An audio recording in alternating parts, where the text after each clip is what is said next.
It all comes down to this in Durham. Arizona trying to regroup after a back-and-forth game that saw them fall by 2 runs to the Duke Blue Devils, who had their backs against the wall. 6 lead changes in the first matchup between these two today. But it's Game 7 for Marissa Young and Caitlin Lowe. Well, here's how we are trying to reach Supers. It'll be the winner from Fayetteville, Arkansas, and South Florida matching up in that regional final to try and meet the winner of this game right now. Alongside Jenny Dalton-Hill, I am Chucky Kemp. It all comes down to this one single game. For these seniors, it could be the end. For the winning side, you move on. Yeah, winner take all in this one. So the emotions are at a high on both sides, and Duke has all the momentum heading into this game. If you asked Marissa Young, pick 2 hitters in the country who you want to lead off, she would pick her 2 seniors, Deanna Jennings and Amina Vega. And why wouldn't she? They've been swinging it so well at the top of the lineup. Jennings has been able to manufacture base hits, and Vega has been able to bring a ton of power. But don't forget, Jennings is swinging with a ton of power too. It was a huge home run blast for her in the last game. And then to be able to continue to put the ball in play, a double as well, and Vega putting the ball in to be able to score Jennings. Those 2 at the top have been so hard to beat.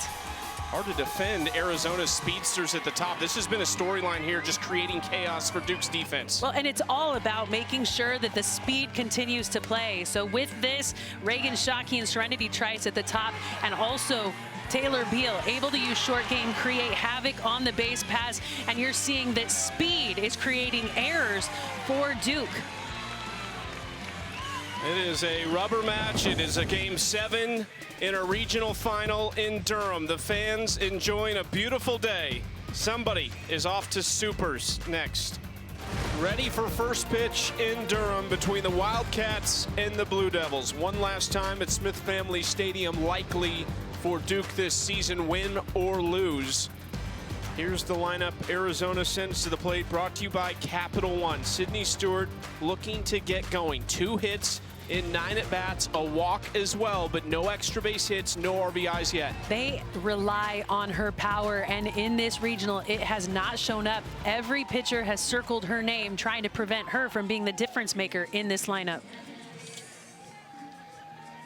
Duke made it real simple. Larissa Jaquez is dealing right now. The junior from Eagle Pass, Texas, the Incarnate Word transfer, has been untouchable this weekend. We just saw her go 4 innings of 1 hit ball, no runs, no walks, 1 strikeout, and so guess who gets the ball? It's Jaquez. I love this nod by Marissa Young, going back to the hot hand in the circle. Sometimes players make decisions really easy for coaches, and certainly Marissa Young, in the back of her mind, had to be thinking about Cassidy Kerr. Do you go back to the senior who's been there time and time again, and we will likely see her at some point? I think she is definitely going to be in the mix of conversations, but you can't go away from what has been working, and Jaquez has been able to do such a good job of keeping these Arizona bats off balance, not squaring up a ton of balls, and now you're going to see a strike zone back behind the plate that has a little bit of a higher strike zone as well. See the defense, Amina Vega right next to Jaquez as they try to defend Reagan Shockey, who was kind of banged up in that first game, sliding into second base, her shoulder making contact with the knee of Deanna Jennings. She was actually pinch hit for 1 time, but then re-entered as a runner and stayed in the rest of the way. 1-2. Strike 3 looking. You and I are talking about it before the game, Chucky, about who should Duke go back to in the circle. You and I both agreed that Jaquez was absolutely rolling at the end of that last game. To be able to go back to the hot hand, so important, because she right now is feeling this strike zone. 1 up, 1 down. Serenity Trice watches ball 1. The Iowa State transfer had struggled in the 6 games prior to this regional. Started to get it going, and you just see she's such a problem for defenses with great speed. Takes strike 1. Trice as well, a ton of speed at the top of the lineup, typically likes to have Shockey on base to disrupt the left side of the defense as they try to hold on a runner who is always trying to steal. Strike two. The Arizona coaching staff, Lauren Lappin and Caitlin Lowe, are beside themselves at a couple of these strike calls. Both of them came down the line in third and first base to voice their displeasure with the home plate umpire, Scott Mayer. Trice, base hit.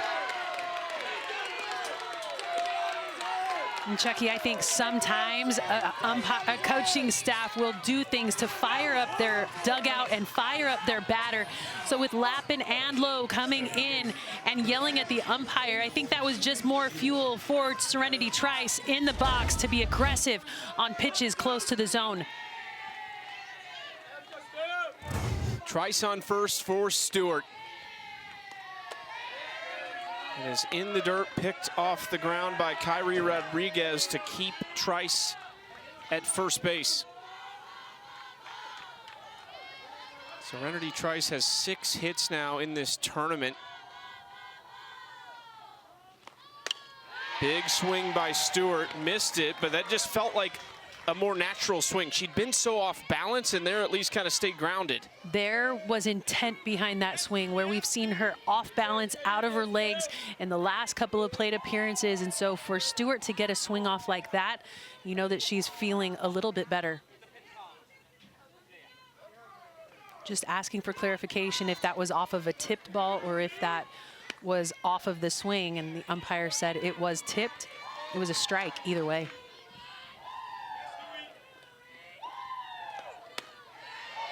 Strike two. They've been exploiting the outside part of the plate for Stewart. Will they challenge her inside, which is more of a power zone for the big hitter? Fights that pitch off to stay alive. I think it's really easy as a hitter to start seeing a zone clearly, and in this at bat, they just continue to go outside, outside. The way you get Stewart off balance here is to jam her up under her hands. That is in on the hands, and she sent that well beyond the wall, but way foul. Well, and expecting the ball outside, she's been diving in with that front foot to try to go the other way with it. So I think going in on her hands, not being afraid to exploit that inside corner, really good decision by Jaquez. 1 on, 1 out, top of the first, game 7 of this regional final. Slow roller to Oakland, trying to go to second, and they do get the lead runner. Pulling an outside pitch, pretty easy ground ball to the shortstop, Oakland, to get the lead runner and take the threat with speed off the bases.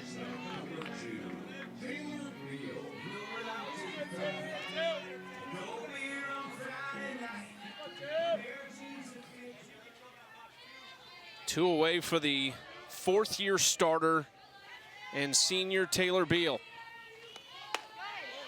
3rd year as the full-time starter at shortstop. She was first team All Big 12 and the Big 12 Scholar Athlete Award winner this year. Grew up an Arizona fan, watching her aunt play and win 2 national championships there as she takes the first 2 pitches and is ahead 2-0. Has taken her offense a lot more seriously this season, knowing that in her senior campaign, she was going to have to do a whole lot more than just play a solid shortstop. Off the end of the bat, Vega retreats and makes the catch. It's a clean first inning for Larissa Jaquez, who is starring in this regional this weekend. Duke bats coming up. Nothing doing for the Wildcats in the top of the first. Duke comes to the plate, fresh off 10 hits and 8 runs in the first game of the day. Deanna Jennings leads it off. Amina Vega in this lineup presented by Capital One. Vega, second in Duke history, 1 shy of tying Anna Gold's record, 2 from breaking. And when you watch the way this top of the lineup has been showing up in this regional, they are not done playing, and they have been the difference in these ball games here with their backs against the wall. They will face the same pitcher they have faced in all 3 matchups to start, Jalen Adams, who earlier today went 2 innings, gave up 5 hits and 3 earned runs, 1 walk, no strikeouts. We talked about it, though, off air. I think the leash will be a little bit longer with Jalen in this one. You can anticipate that Jalen Adams will go as far as she can in this game, knowing that if that is a loss, her career is over.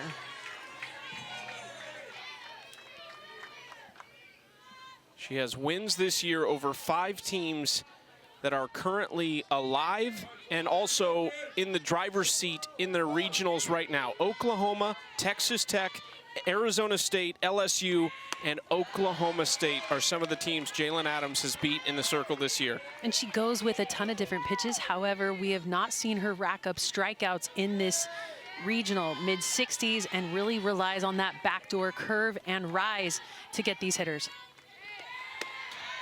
There's the backdoor curve right there for strike 1. And she flashes that changeup sparingly, needs to throw it with conviction to the corner to keep these hitters off balance. It is just so hard to go against these top hitters in the lineup for Duke. Bunt is down, Sniffen picks it up. The throw to first off the helmet of Jennings. Trice had her arm ran through there, and she's a little bit shaken up as well. Jennings is on second. Anytime you have speed at the plate and they put the ball in play with short game, it is so important to get on it quick. And over there at third base, Jenna Sniffen read it so well. Bare hand and the throw, but the throw leads the second baseman up the line. Serenity Trice trying to get there. A little contact made between Jennings and Trice. Hits the helmet of Deanna Jennings. And so aggressive, gets to second base, puts herself in scoring position.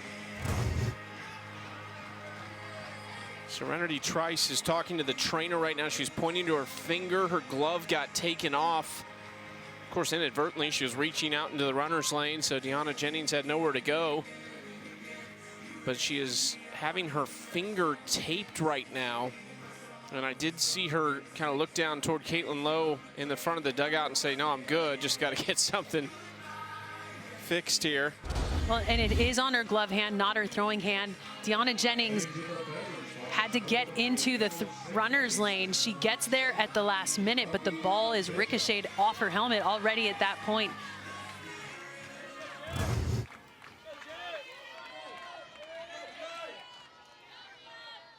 Here is Amina Vega. Takes strike 1 on the off-speed pitch at 53 miles per hour.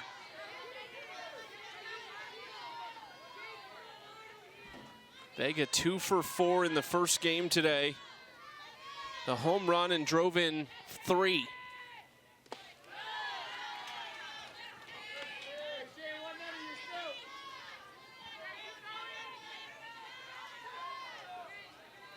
Jalen Adams has been the ace of the staff all 4 years in college. 3 at Iowa, and now in her lone season at Arizona, she has been the big dog again.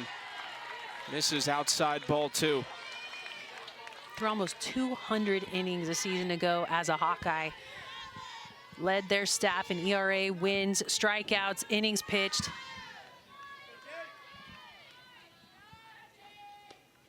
Vega back to Adams, who throws to third, and safe at third. Sniffen kind of pulled off of it. And Jennings, the runners are kind of playing games on the base paths right now with Adams, who throws to second. Now here comes Jennings creeping down the line. The throw to first, not in time. Oh, no, she's out. They called her out at first. I think this will definitely get reviewed. Marissa Young has never hopped out of the dugout quicker.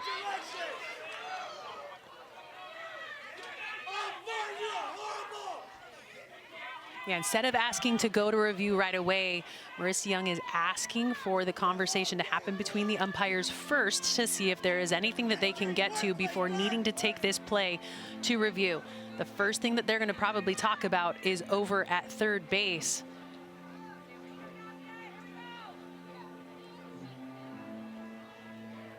Knowing that the play at third base happened first, I'm guessing that Caitlin Lowe has the first argument in this conversation.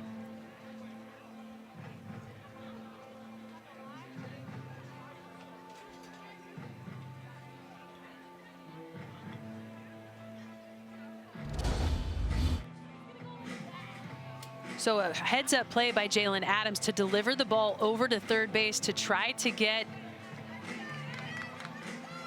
Deanna Jennings. I think that's a great call by the umpire over there at third, because the foot does get in before the tag is applied. But as Jennings comes off the bag, the tag has already been taken off of Jennings. And so then you're looking at the play at first base. Is the tag able to be applied before the tag is made? It is not. And so I think we're going to see, after all of these challenges have taken place, I think you're going to see Duke safe on the corners. The question Caitlin Lowe and Lauren Lappin are asking right now is about the runners at the bases as well, because they got the ball back to the circle, and then Jennings kind of came off third, and Vega and her were playing a little games with Arizona, trying to create some problems on the base pass. So I think the argument Caitlin Lowe has is, why were they not back on the base? Well, and as soon as the ball comes into the circle, the ball's not in the circle yet. So with the ball not in the circle, there is nothing that the runners have to do. Now the ball is in the circle, but now the pitcher has it. The runner can be released from their direction if a fake is made toward any base. A fake was made, which gave Vega the chance to change direction. So there's a lot going on in that play to unpack. However, I think both runners actually played that correctly, not changing direction until Adams in the circle, the pitcher with the ball in the circle, faked to a bag, which then allowed them to change direction. Our first innings have been eventful today. Yeah, if you tuned in late to the first elimination game here today, you missed a lot of things to unpack. Looks as though they're looking at some rules to make sure that they get this one right on the field.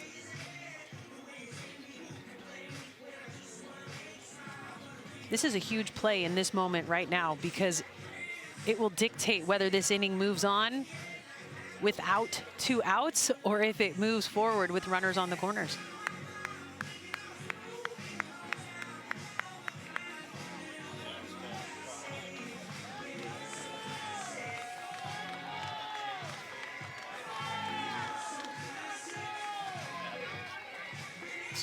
See if we can hear something from our crew.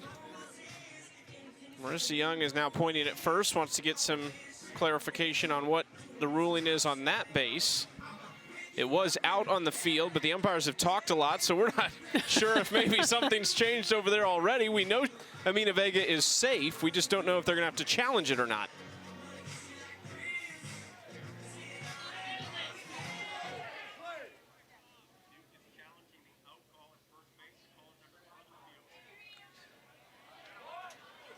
So this is going to take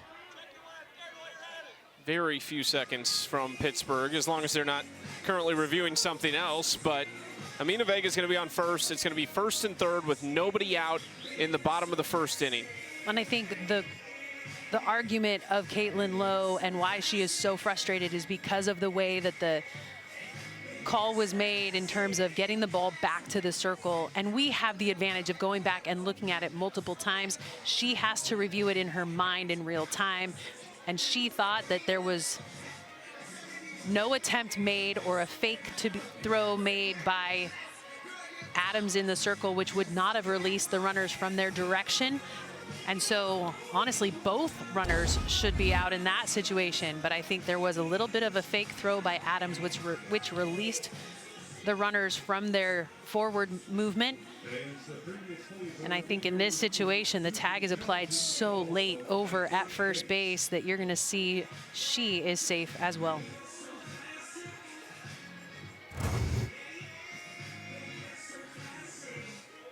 Trying to figure out the mic for Scott Mayer, the home plate umpire and the crew chief.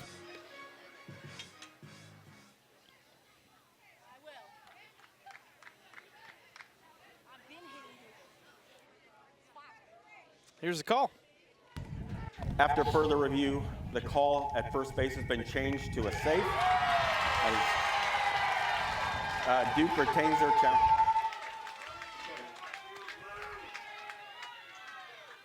So only one challenge was executed in that.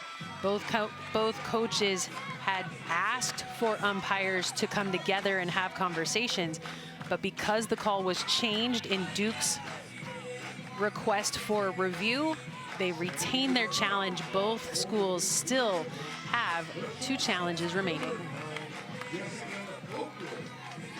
Jennings on third, Vega on first for Jessica Oakland.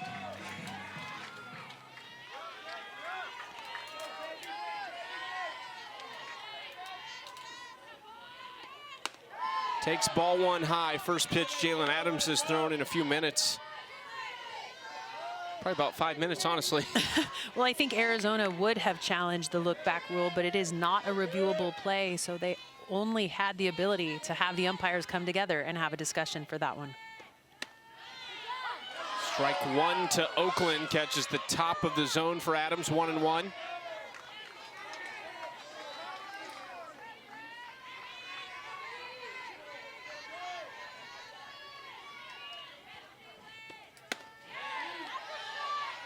Stewart held that for a while, trying to get that call. 2-1 count, though, to Oakland. It's a big first inning. They did not get the out on that attempted throw to third base. And really, when you're playing Duke, the outs are so valuable. There's just such little room for error as Adams misses on the inside corner. That time, 3-1.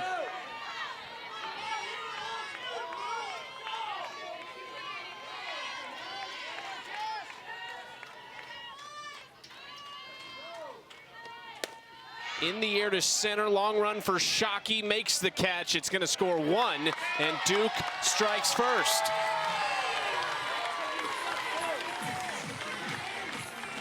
Executed perfectly by Jess Oakland at the plate. While you love to have the ball leave the park, a deep fly ball is all you needed for Deanna Jennings to advance down the line. Duke gets on the board first with that sac fly.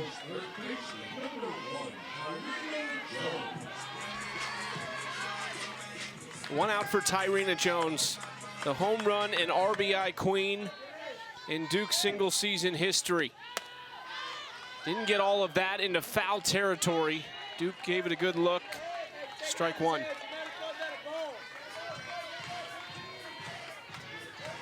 Tyrena spent 4 years at Purdue, didn't play last year, missed it all with injury. She was a 3-year starter there. Last full season in 2024, hit .241 with 5 home runs. She's got 22 this season. Back to Adams, can they turn 2? Trice dropped it! And it's Arizona defensive miscues costing them in this first inning. And knowing the way that Arizona has been able to turn double plays this year, you thought that was a chance to maybe see them get out of this inning. But as a second baseman coming across looking to make the double play, Trice takes her eye off of the ball before she secures it in her mitt, is already trying to make the next play before getting the out at second. Arizona could be out of this inning right now. Instead, there's still just 1 out and 2 on as they try to take a deep breath in the circle. I was just trying to find a way to get the momentum back in their favor. Duke continuing to just put pressure on the defense. This has been a really awkward first inning.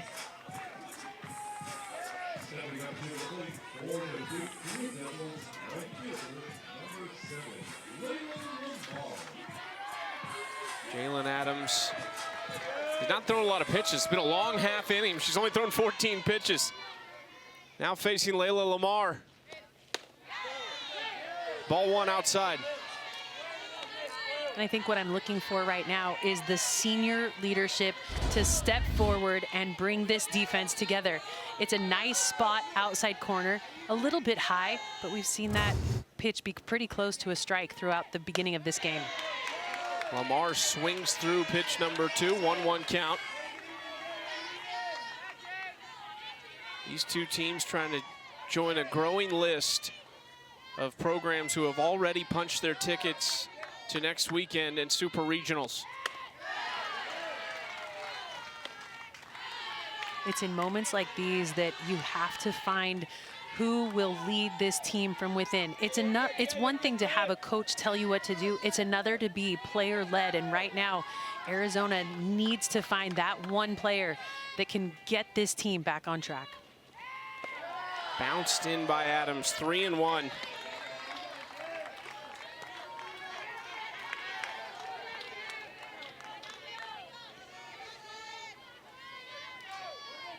Lamar 1 for 3 with a walk in the first game today.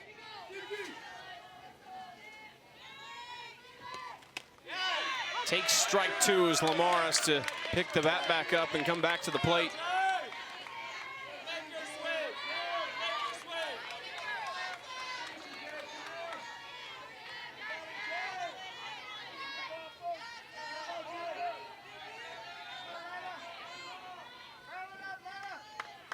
Big pitch from Adams.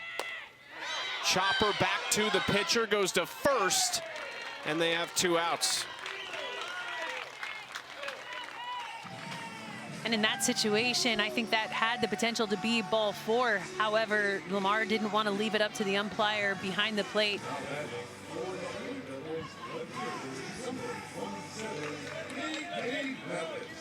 KK Mathis with a pair of hits in this on the day. 2 for 4 in game 1 with a run scored. Duke was just 1 for 4 with runners in scoring position earlier, but it helps when you're just hitting the ball over the wall. Ball 1 low. In this situation, Duke needs to keep this inning going, capitalize on the momentum that is in their dugout. And on the flip side, if the Wildcats can get out of this having only given up 1, it probably feels like a win after some miscues defensively. Most definitely. Those miscues have typically happened to Duke in the first inning. But flipping the script, Arizona, those hiccups in this inning have allowed Duke in front. Adams is struggling seemingly to get a grip on the ball right now.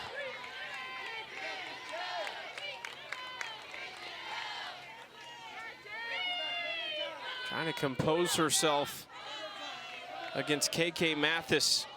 3-0 pitch. Strike 1, Mathis back-to-back Duke hitters who have had to regain possession of the bat thinking they had walked. Well, and in the last pitch, Jalen Adams had to get back onto the pitching rubber quickly because she had taken so much time in between pitches that the pitch clock continued to wind down. That is ball 4. And right now, it just looks like Jalen Adams is out of rhythm in the circle out there. She's pacing more than normal. And she has to be careful against this next hitter. Gabby Shattuck has been swinging with authority. She's got 3 home runs in this regional, and she's been able to spray her power all over the field. Shattuck has been an automatic in the starting lineup in the latter half of this season. Takes ball 1 high from Adams. And there's nowhere to put her, Chucky. They have to throw to the big swinging freshman. From New Jersey, has made 13 straight starts in this Duke lineup. And she is ahead in the count, 2-0.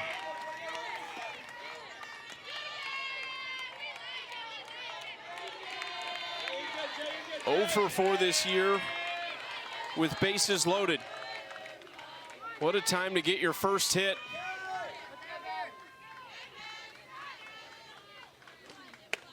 Strike 1.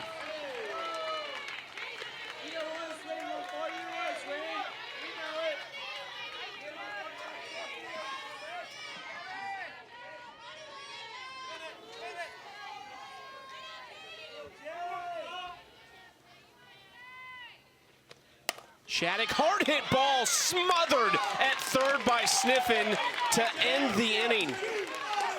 And Arizona gets out of it with minimal damage. We've seen defense show up for Arizona, but there were miscues in that inning to allow Duke to get on top. This hard hit shot right at Sniffen, smothered to be able to get him out of the inning. 1-0 after an eventful first inning here in Durham. Game 7 winner goes to Super Regionals. Likely will be going to Fayetteville. Already a few tickets punched: Texas, Florida, Georgia. So the host sites 3 for 3. We do know there's one that won't be moving on. Oregon was eliminated last night, but it's a good start for the old home teams. I was shocked to see Lindsey Grine out of the starting lineup with an eye infection, so she was unable to pitch in the postseason. And with that, Oregon's chances of moving on became slim and could not do so at home. Arkansas up 6. They are 3 outs away from hosting the winner of this one next weekend. Tennessee is up 2 on Virginia, just a couple innings away from moving on. And Florida State is down a run in Tallahassee to UCF in Game 7. And how about Arizona State leading Texas A&M 5-1? The Aggies have to win twice today, and they're down 4 in the third. Grace Jenkins leads it off for Arizona, takes ball 1 outside. 1-1 count here to the power-hitting Jenkins, who was an All-American catcher at UConn, hit .432 with 16 doubles, 16 home runs last year. Lifts this to center. It's kind of off the end of the bat, and there's 1 out. Those long outs, loud outs can sometimes get the crowd going, but more than anything, as a defense, you're like, no big deal. High fly ball, easy out.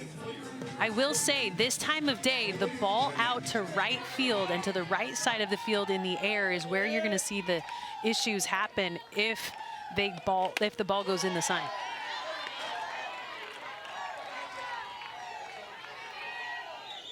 Telle Jennings at the plate. 0 for 4 in Game 1 today. Made her mark yesterday in the win over Duke with a 2-run home run and a double. We talked to her after the game, said, this is my first interview. It's first time doing this. She said, my sister might know how to do this, but it's my first time on the headset. Older sister Tiare had one of the best collegiate careers in history. 4 national championships for Patty Gasso at Oklahoma, part of that unreal senior class they had just a couple seasons ago.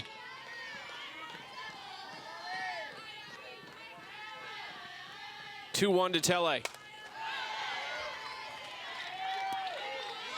Not a lot of pull side power because of that. The outfield is going to play her a little bit shifted off to the left.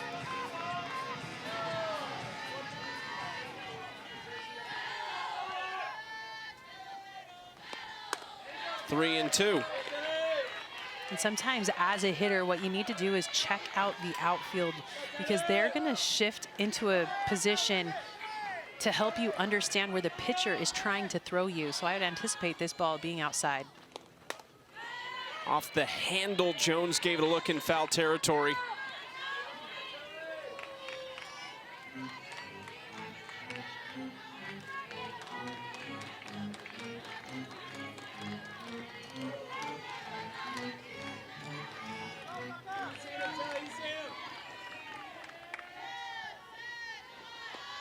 Bounced in.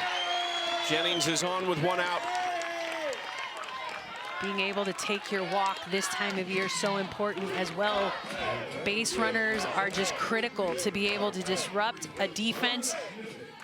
By having a runner on base, it moves a defense out of their original positioning. And so I would anticipate that Jess Oakland, the shortstop, will play a little bit more up the middle to defend Sniffen, which opens up the 5-6 hole. See Layla Lamar out in right field retreating to her position. She just came in. I think her pitch comm was not working on her wrist, so she switched it out. And you see her look at it there so she can see which pitch is coming. I think, and that's the most important part of this, is knowing which pitch is coming to the catcher so that you can shift and anticipate defensively, knowing the zone that the pitch is coming to.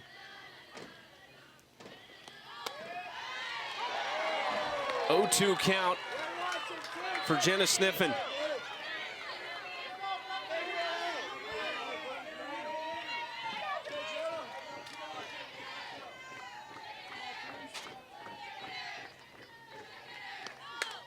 Fights that pitch off outside.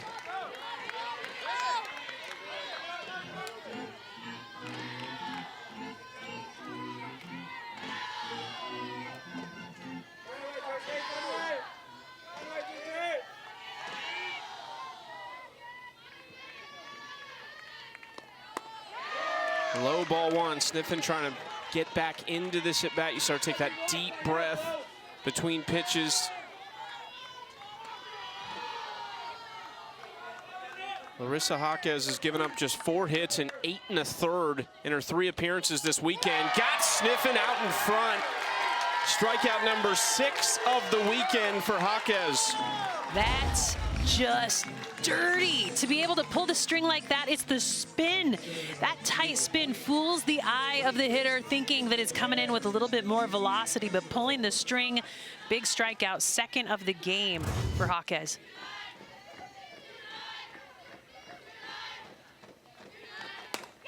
Slapped up the middle. Oakland will take the out at first, and that will do it for the top of the 2nd. Another clean inning for Larissa Jaquez. She is dealing in Durham. 1-0 Duke over Arizona. Bottom of the 2nd. Last game of the day. Fans still enjoying themselves in the shade beyond the wall. That is a dangerous spot, if I'm being honest. We saw Deanna Jennings put one up there as we look at the Fayetteville Regional. Arkansas just walked it off 3-0 this weekend, all by run rule. I think you're right. I think out there in the outfield, they are in danger. Deanna Jennings will be the 3rd batter in this inning. So we might need to give them a heads up that they're vulnerable. Our graphics producer, Will Black, he's all over it, updating those regionals and tickets punched. So that is number 4 of the 16 who will advance to Supers. 8-9-1 for Duke here in the 2nd. Kyrie Rodriguez leads things off. Kyrie, did she again? Yes, she did! Kyrie Rodriguez swinging a red-hot bat.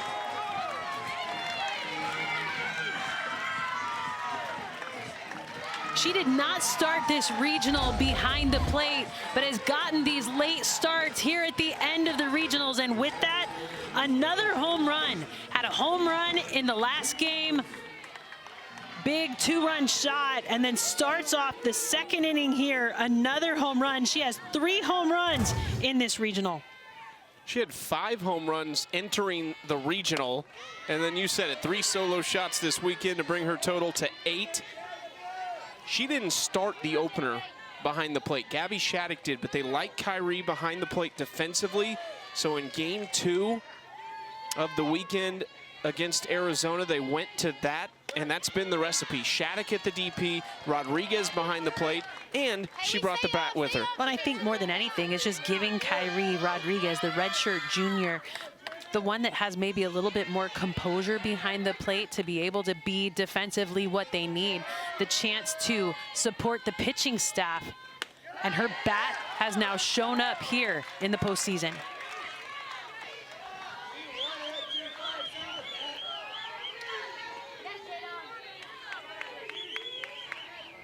Jada Baker gets the start over at first base in this game. Was really good defensively in the first win of the day. Takes strike 1. He takes so long to say it.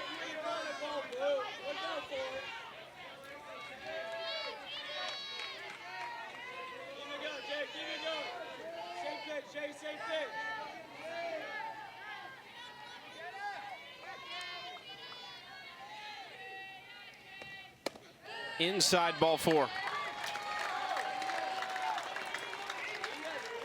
Second walk of the day by Jalen Adams, and that's a tough one because you want to get as many outs as possible before you flip this lineup over to the top that has just been so good in their senior campaign.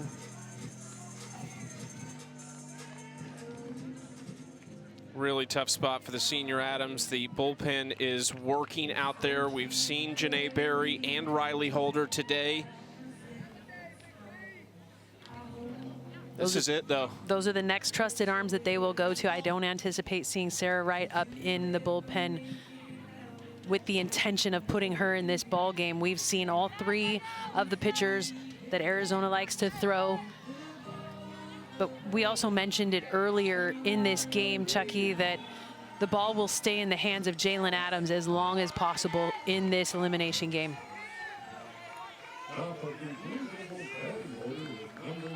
Now she gets to the top of this order with Deanna Jennings and Amina Vega licking their chops. 15 combined hits, 3 home runs, 18 combined runs provided in some way as Jennings tries to lay down the bunt. This is one of those innings that could define this game. Well, you're just at a part in the lineup that is so powerful, but also quick. A lot of base running savvy in the 9-1-2 spots for Duke. Into left center field, long run, it gets down. The runner's trying to advance. Baker's into third, it's a double for Jennings. Duke is feeling it.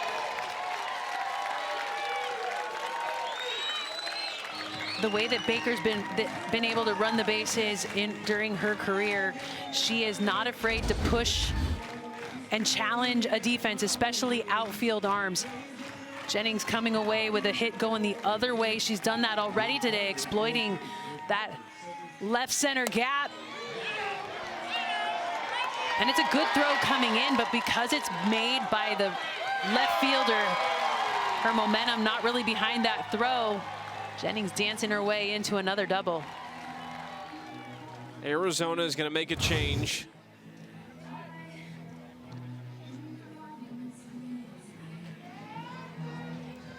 Deanna Jennings now 11 for 16 on the weekend. It'll be the freshman Riley Holder in a tough spot, 2 on, nobody out. From senior to freshman, Riley Holder, the Texas native, in the circle. We saw her in game 1 today, 2 2/3, did a nice job, 2 hits, 2 runs, only 1 of them was earned. It's a big spot though. You got to halt this right now or Duke could put up a massive number. Well, you're coming up against the toughest part of this Duke lineup. It'll be Riley Holder's 3rd appearance here in the postseason. All in relief. They like to go to her after Adams.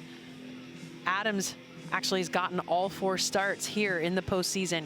And so in the circle, you're going to see Riley Holder throwing with a little bit more velocity and likes to use that drop and screw down in the zone.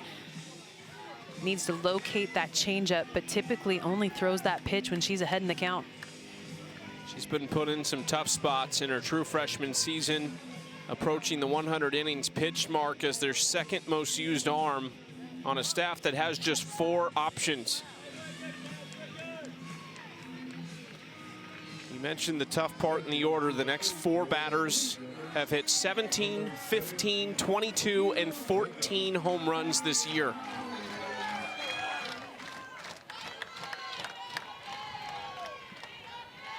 Amina Vega first. Takes ball 1.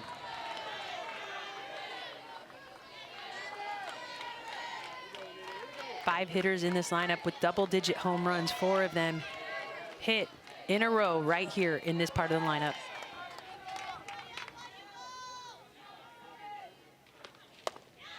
Two-0 count to Vega, and with that Arkansas result, it effectively makes this the last time these Duke seniors will play on this field. Vega and Jennings' names will forever be on that wall in left field as All-Americans. They will be at the top of some of the biggest columns in the record book for a long, long time.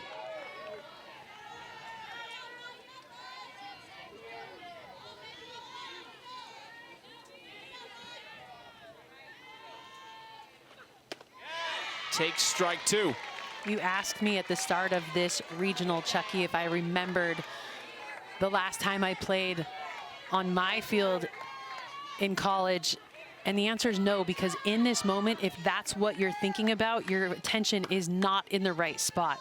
So being in the moment is way more important than feeling the emotion of maybe this being the last time you play at home.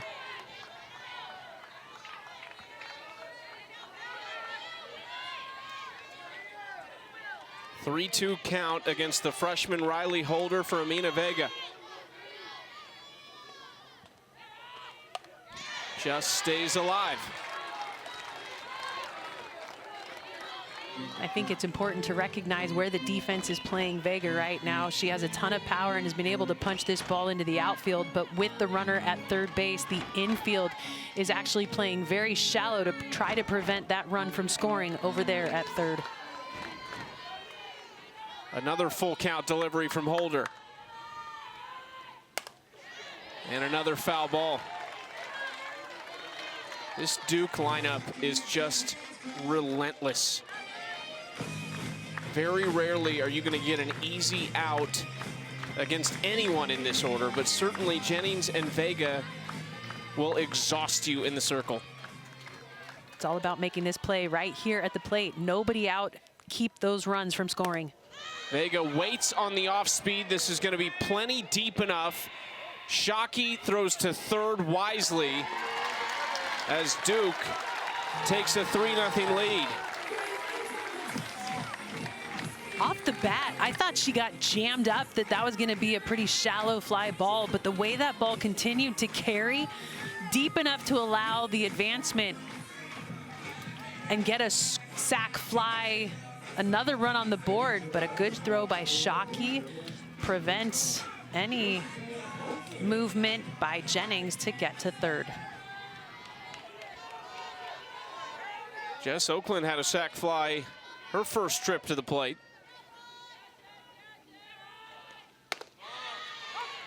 Strike one.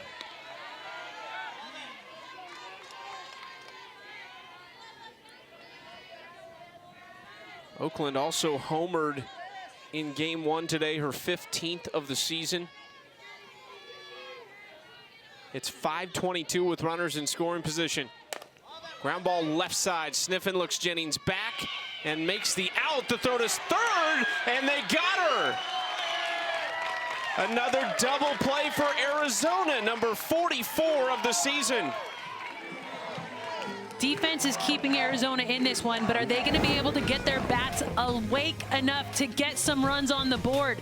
Great job by Sniffen to come across to Escobar, throw back to the shortstop Beal to get out of the inning. It is a hot one in Durham. Everybody trying to stay cool any way they can. 90 degrees, sunny skies, few clouds out there, but overall a fantastic day. The temperatures have been trending up. That right there is the AUSL Rookie of the Year and former Duke star Anna Gold, who will play with the Carolina Blaze, which feels fitting right now. The ice on her head, trying to cool off. Duke lays down the bunt, and Rodriguez continues a fantastic weekend, both offensively and defensively. So impressed with the way that she continues to defend back here behind the dish. Gets out of her legs so quickly and comes away with a beautiful throw over there to Vega, covering up at first base.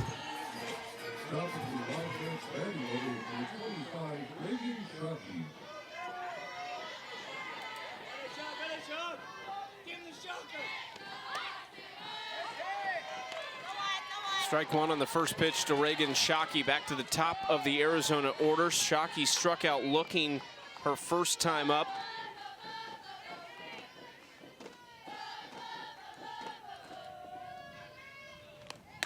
Ground ball past Vega, who was playing their foot basically on the pitcher's circle. A one-out single. And when you play that far in, you take away your ability to move laterally very much. And with the split grip of Shockey, she's trying to place that ball right between the pitcher and the second baseman, challenging her right up in her grill. Vega backs up a little bit, kind of into the baseline now for Trice, but the corners are all over the Arizona slapper. She's been underneath the ball throughout this entire regional, so being on top is important, but the speed over at first base actually affects the defense, and it opens up the 5-6 hole. Bounced in, Rodriguez blocked it up. Shockey almost went, would have been there, but didn't want to take a chance. Well, it's all about reading that dirt ball. And as soon as you see a catcher make the shin guards go down towards the dirt, it takes an additional step, or you should take an additional step as a base runner, especially with the speed of Shockey. Trice right side, Vega bobbles it, kicks it, and Trice is on. A lot going on over on the right side of the field. You know that there's speed coming down the line. You've also got a runner in front of you as you try to make that play. Difficult to have lateral movement, gets it off of the heel of the glove, which makes it a difficult play to make. As she kicks it around, though, she does a really good job of keeping it near her so that Shockey cannot take another base advancement. This will go down as back-to-back singles for the top of this Arizona order. Duke trying to settle in. It's another chance for Sid Stewart. Well, and I think the issue right now is the defense does have to play shallow to try to take advantage of a ball hit on the ground, but there's just so much speed that it creates some disconnect defensively as you have to play clean and quick to get those outs.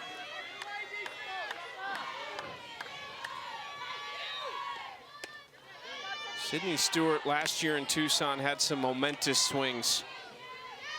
You see what she did this year in the Big 12 Conference, one of the best hitters. She was the Big 12 Player of the Year. She's 2 for 10 this weekend with a walk. Takes strike one, 1-1 count.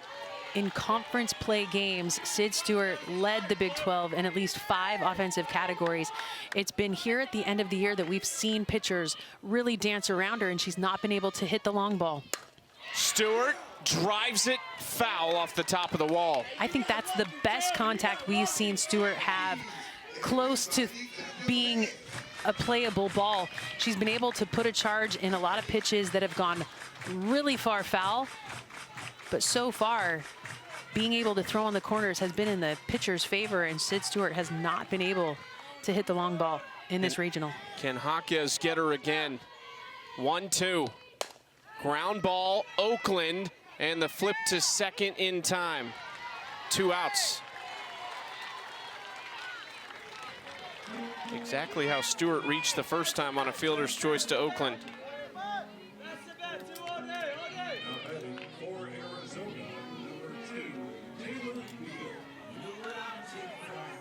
Two outs with the tying run at the plate in Taylor Beal.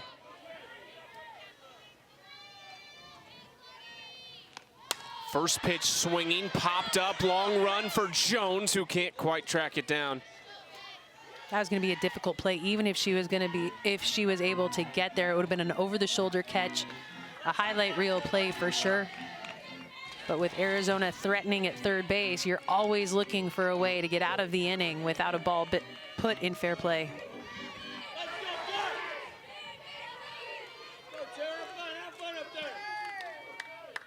Jaquez looking for 3 scoreless to start this game.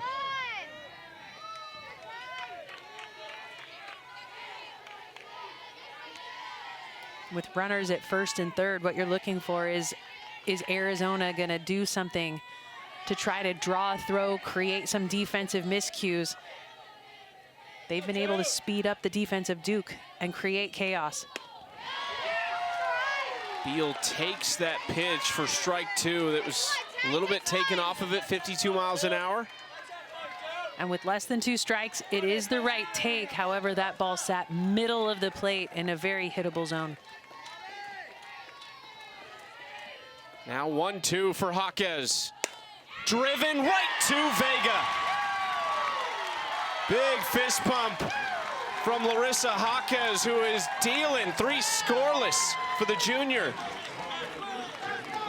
Getting out of a jam, gives a good pitch to Taylor Beal. Happy about the play of the second baseman to get her out of it. Duke up 3-0 on Arizona in Game 7 of this regional final. Bottom of the third, we're joined by Arizona head coach Caitlin Lowe. Coach, pretty simple, down to your final 4 innings of the season, guaranteed here. What do you tell this team? Well, we're settling into our at-bats, and we're passing the bat. And I think, you know, we're getting runners on base right now, and now it's about the timely hit. Well, and more than anything, Coach Candrea always taught both of us that it's about the timely hit this time of year. So what is it that this team needs to do at the plate? Just slowing down, I think, our at-bats and kind of staying one step ahead of the pitching staff, you know. I think they're attacking us with one plan, and we just got to stay one step ahead and really just look at what we're hunting and settle in. Good luck, Coach. Thank you. It's all about the hunt right now. She's right. These hitters have had opportunities to put runs on the board, but they are seemingly not really hunting the right pitch, and Jaquez has been able to keep them off balance. There is just no easy part of this Duke order for Arizona to try to settle in against. Tyrena Jones leads it off. She reached on an error on Trice. They almost had a double play opportunity with Jones, but Trice dropped it on the trying to be quick to first base. Leadoffs have reached in each of the first 2 innings for the Blue Devils. Jones down 0-2. Well, an aggressive swinger like Jones is showing to be here is a great place to be for a pitcher, but Jones needs to settle in, being a little bit too aggressive right now in this at-bat.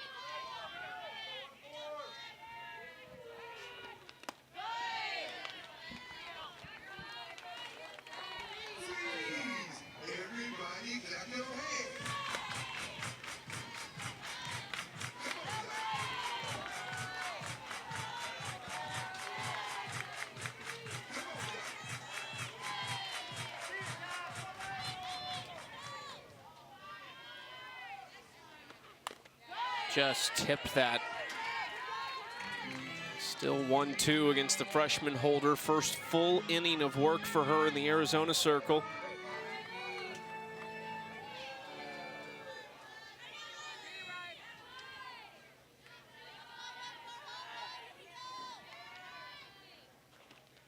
Off speed, completely fooled Tyrena Jones. Great pitch from Holder. Disrupting timing, that's the name of the game, especially this time of year with bats that have gotten some momentum here in this ball game. It's an excuse me swing on a pitch basically by her before she could pull the trigger.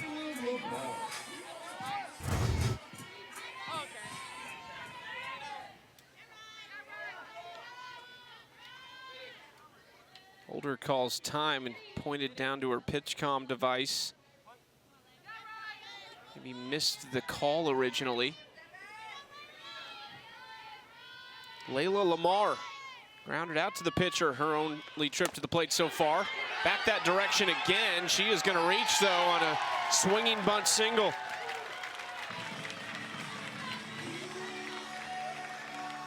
Off the bat with the angle that we had going into this, I thought that was going to be a one-hopper to the pitcher, but topped it so much that it stayed so close to the catcher.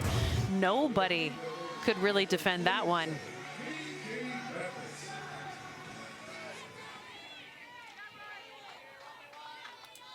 One on, one out for KK Mathis. Hard hit to center. Shockey scooped it up, but they'll get the lead runner at second. Nice job by Reagan Shockey picking that like a first baseman.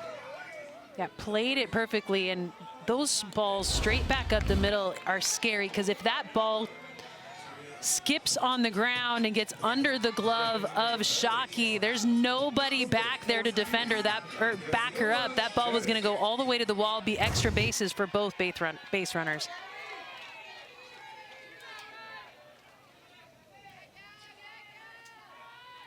Two outs, one on for Shattuck, and she is hit by that first pitch.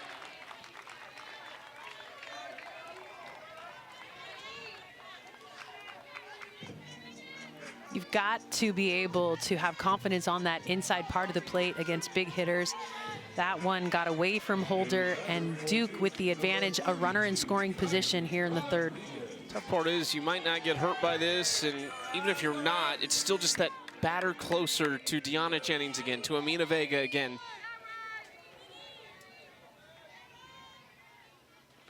You don't want to see Kyrie Rodriguez the way she's swinging it. Seems like every time she makes contact, it goes over the fence. The other way, not that one. That one did go over the fence, just the one behind her. It's all about confidence in the box, being able to attack what is being thrown. And right now, she's a bad ball hitter. That one way high, out of the zone. Huge home run, but 3 home runs so far. Waited on that pitch, but it is the first clean inning for Arizona defensively. Can they find some energy, some momentum with the bats after 3 innings? Who's coming out of Durham? Duke had their backs against the wall in game 1 today. It was a game that saw 6 lead changes, but here they are, 4 innings away from going to their 4th ever Super Regional. And if Duke is able to bounce Arizona out of regionals, I think they're going to look back at that game earlier today and realize that that game was trying to be gifted to them by Duke. Could not capitalize at the point in the game right at the end. Duke held on, forced this game, and they've been in control from the beginning. LSU is closing in on becoming the next team to punch their ticket to Supers. That would lead to a matchup with Alabama next weekend in Tuscaloosa. That's a rivalry you're going to want to see. You see these, and LSU will be the next one, barring a crazy Texas Tech-esque comeback from Virginia Tech. Leadoff single for Grace Jenkins here in the 4th. We were talking, Jenny, in the break. Arizona needs somebody to step up and get this team going. And it's not about getting hits. It's about finding what it is that the dugout needs to find some energy. It has been flat in the third base dugout. And I'm looking for a senior. Who is it that becomes the rally leader in this moment? Very quiet in that dugout. This is an Arizona ball club that needs to rally together, not just have the pom-poms going, but find a way to find the energy to get what's going on the field back in their favor. Telle Jennings at the plate. Molly Daly is going to run over at first base. She scored in game 1 today. Down and away. Kyrie Rodriguez has been excellent behind the plate. With runners on, she has kept the ball in front in a couple really tough situations. We've talked a lot about her, but she deserves it. Definitely does. She had give way to the freshman that was starting over her, Gabby Shattuck, early in this, or here at the end of the season. That one's pretty indefensible. So that is not up to Rodriguez to keep in front. That's up to Jaquez to make sure she throws a little bit more competitively back there behind the plate. But more than anything, just Kyrie Rodriguez has stepped up when her name's been called and put up some really big swings and done a really good job back there defensively behind the plate. 3-0 count. Telle Jennings trying to walk in back-to-back plate appearances. She was 0 for 4 earlier today.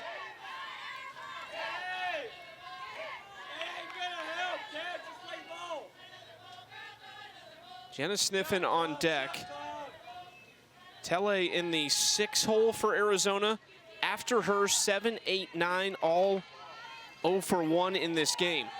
Need the bottom of the order to get it going after Jennings.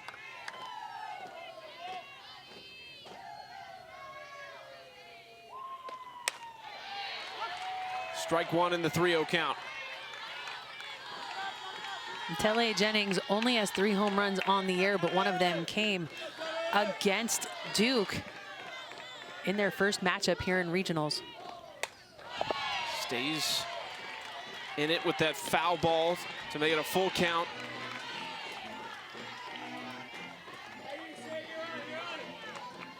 Jaquez hasn't given up an extra base hit in 10 innings of work this weekend. It is ball 4. Second walk today for Telle Jennings, and Arizona has their first big opportunity in the game here in the 4th. There's not been movement in the bullpen for Duke. They are riding the arm of Jaquez at the moment. This is the time that Arizona needs to wake up, but Duke needs to find a way to stifle what's coming at him offensively.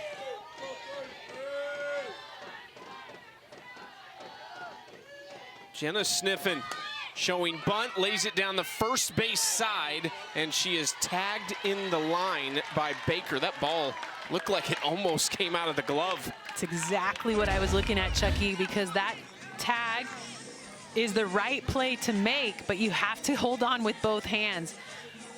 One hand came off of the glove, but able to keep the ball in the web. Is an out. Good job by Jada Baker to make that play. 2 in scoring position for Arizona. Kiki Escobar at the plate, and Duke wants to talk things over.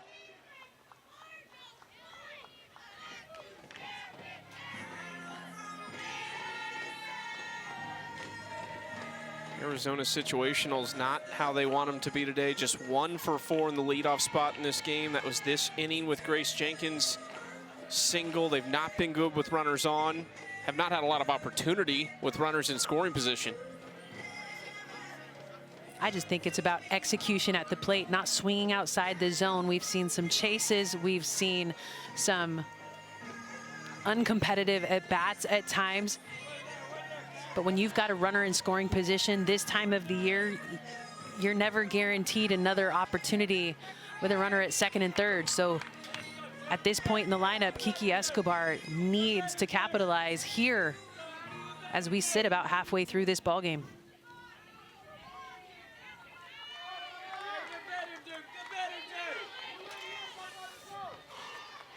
Escobar has started the last 2 for Arizona. He's a sub in one of the first 2 games this weekend. Takes ball 1 outside.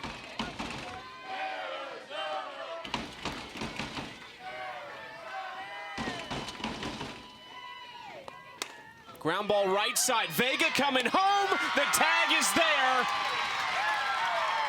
And Arizona still has not scored.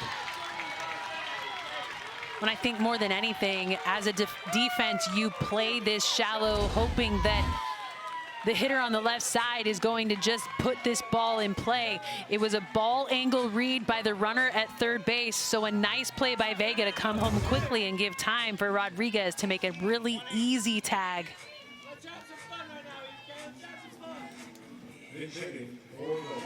First and third now. Arizona is going to go to their most reliable pinch hitter, a sophomore from Barrington, Illinois. Emma Kavanaugh's had some great at-bats this weekend. We saw her in her last 2 pinch hit appearances walk in both of those. She's got power, 6 home runs on the year, trying to use it there, but Jaquez gets her with the 53-mile-per-hour off speed. Beautiful spot outside, but by pulling the string, gets an early swing from Kavanaugh trying to get this run across, sits at third base. 1-1.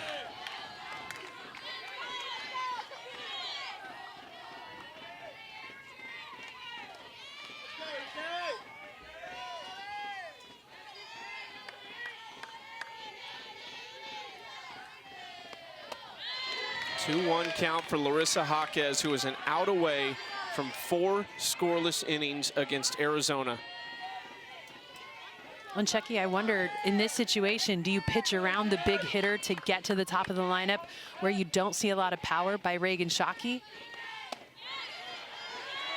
That seems to be what they're doing, keeping the ball away from Emma Kavanaugh in this situation.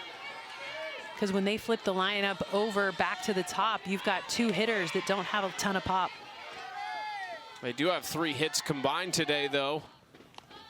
3-1, fouled back by Kavanaugh. Full count with 2 outs. Well, and I would argue to that those hits have come with really nobody on. And so in that situation, they're the only one that has to be gotten out. And so the defense has been able to play them a little bit differently. And on the infield, to your point.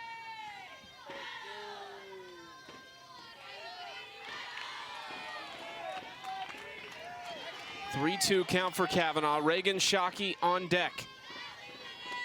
Off speed is fouled off. Have to stay in your legs when you've got to count with 2 strikes. You cannot swing too big. You need to make sure you have a really good 2-strike approach that stays in your legs. You don't get out on that front side to get fooled by the changeup.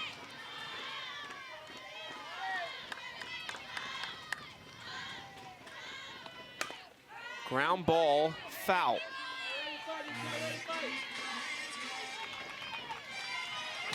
As a hitter in this situation, you know you've seen velocity, you know you've seen the changeup, so you have to make sure that you are ready to hit the speed of Jaquez, but then also ready to react to anything slower. There's the off speed into left field, base hit. Arizona cracks the scoreboard with their first here in the fourth. And that's why you bring Kavanaugh in that moment, knowing that she is able to come off the bench and be productive. That's a tough pitch to go up and get, especially on the outside, to pull it to left. Nice little base knock, gets Arizona on the board. How tough is that pinch hitter role? I know that's not something you did a ton, but I mean, that is just a gutsy thing to have to do, as Addison Duke will run over it first. You've got to keep your nose in the ball game the entire time to not just feel the heartbeat of the game, but also know what is being thrown from the circle, because you don't have a huge body of work to be able to go off of. You're coming fresh off the bench to execute. Shockey lays down the bunt. Rodriguez olays it. Wisely. There was no way they were going to get Shockey over at first base, and it was going to be hard to get anybody else on the base paths. And Shockey is just so good at letting her wheels work. Smart play by the defense. Can Reagan Shockey keep it going? Amina Vega 20 feet away from her on defense on that right side of the infield. Well, last time with Vega playing so shallow, Shockey was able to punch it between Jaquez and Vega right there. That split grip gives her a little bit more barrel control, and right now trying to exploit this defense and keep this inning rolling. It's interesting too, with Vega up, if Shockey were to chop one over there, you're never going to get her on that, but this run from second will likely score. Whereas if she was playing a little further back, it wouldn't in that scenario. You're right. And so it's up to Layla Lamar in right field to be aggressive moving forward to prevent a run. Shockey pulls back, strike two.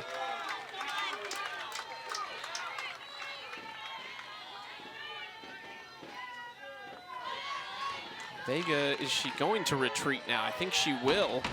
She's kind of back in more of a normal position between first and second. 2-2 pitch. Shockey slapped to left field, dipping, and it falls. Another run is going to score for Arizona. And that's a scary throw, though, by Rodriguez out there to second base. I mean, if that ball got past Vega at second base, it was going to roll to the wall. And with the kind of speed that just got on with that bloop single out to left, the potential was there to score two more. I mean, this is what makes Shockey so hard to defend. She's able to just place that ball in the grass. Impossible to defend. But Vega, athletic, prevents any more scoring. Serenity Trice takes ball one. Can she keep it going? With Sydney Stewart on deck, this is the part of the Arizona order that could change the game. Already two in the frame. Trice into right. Lamar fighting the sun and making the catch for out number three. The Wildcats on the board, but Duke still in front as we go to the bottom of the fourth. They lead it by one. Bottom of the fourth inning, Blue Devils coming to the plate. Duke leading Arizona 3-2. We're joined by their head coach, Marissa Young. Coach, I have to ask you about your catcher, Kyrie Rodriguez, who kind of became into a reserve role these last couple weeks of the season. Here she is these last few games behind the dish and really playing some of her best softball. Yeah, I really give Kyrie a lot of credit.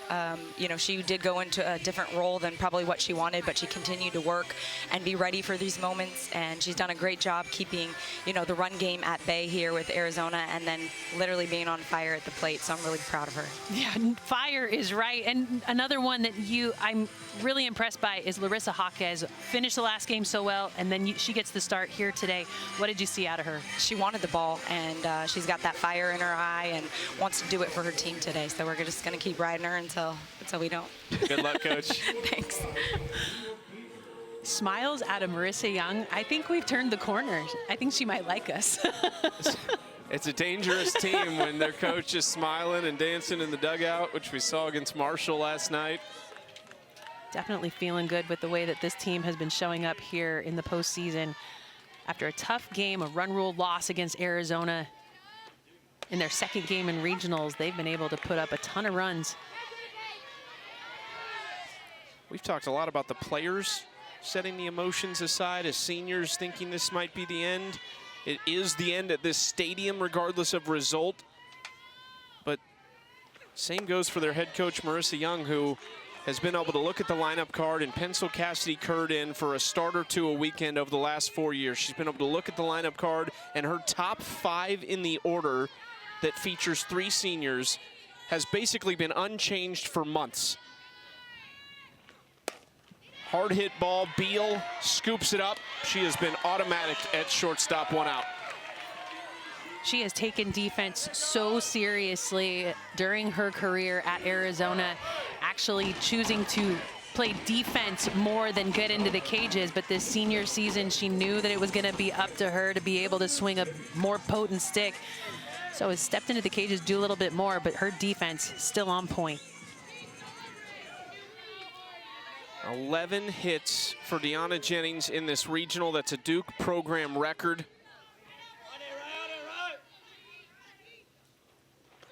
Will very likely get at least 2 more opportunities at the plate as Holder goes up and in, backs her off a little bit. I think that's maybe where baseball and softball are different. I don't know that a pitcher in softball brushes a hitter back. I think that was a pitch that actually just got away from Holder. I bet you ruffled enough feathers that Lisa Fernandez brushed you back a couple times. I will say I was brushed back more playing baseball than I was playing softball. Played for Phil Necro in the Colorado Silver Bullets, and I got hit more than once intentionally. You were probably talking trash. Yeah, you know me. No, I just think it's a very different part of our games. In softball, you do try to use the river to your advantage. But as a hitter, you don't have to make an attempt to get out of the way of that pitch. So it's a lot easier to take first base with a hit by pitch in our game. Jennings fouls it back. Riley Holder with a 2-2 count. Last inning struck out the leadoff batter. Gave up a couple free passes and a walk, or in a single, I should say.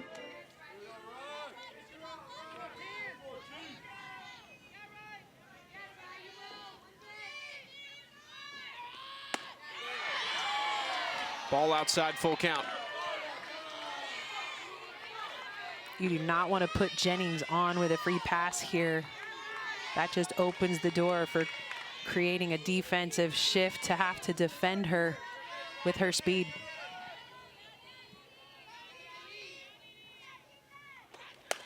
Hard hit ball, Beal just under her glove. How do you pitch Deanna Jennings right now? She has a dozen hits in 4 games this weekend. Perfect 3 for 3 here today, and they were trying to play her up the middle. The second baseman, Serenity Trice, was playing right next to second base. And underneath the dive of Beal, a little frustrated knowing it was just too sharply hit to come away with it. It's the 5th game this weekend, I should say, but still only halfway through this, so she has time to add to that 12-hit total. 12 for 17 in the 5 games. Arizona would have loved for that to have been a fair ball to retire Vega on 1 pitch.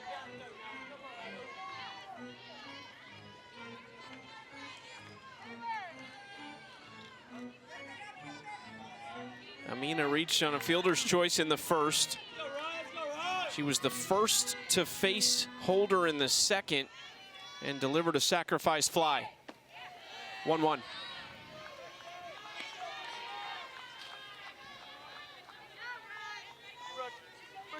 To be able to put a freshman in this situation just will pay dividends for Arizona, knowing that down the stretch, this is going to be the arm that they rely on. as they see graduation of Jalen Adams this year. Foul tip by Vega, 1-2 count. This is where Arizona has to capitalize. These types of counts, 0-2, 1-2.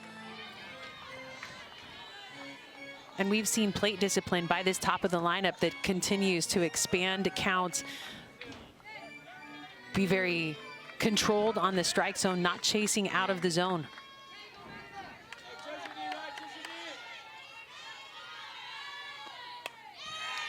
Vega fouls it off.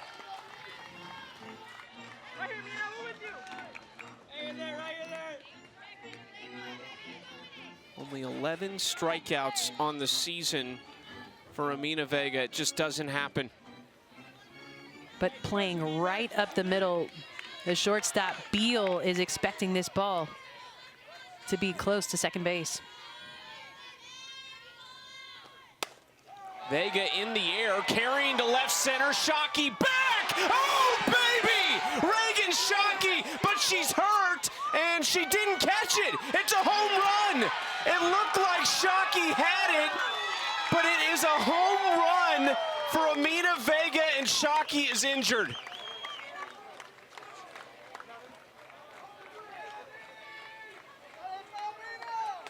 Big home run by Amina Vega. I thought Shockey brought that one back. A hard hit off of the wall. We've seen her get abused in these 2 games today. Hopefully just got the wind knocked out of her as she hit the wall so hard.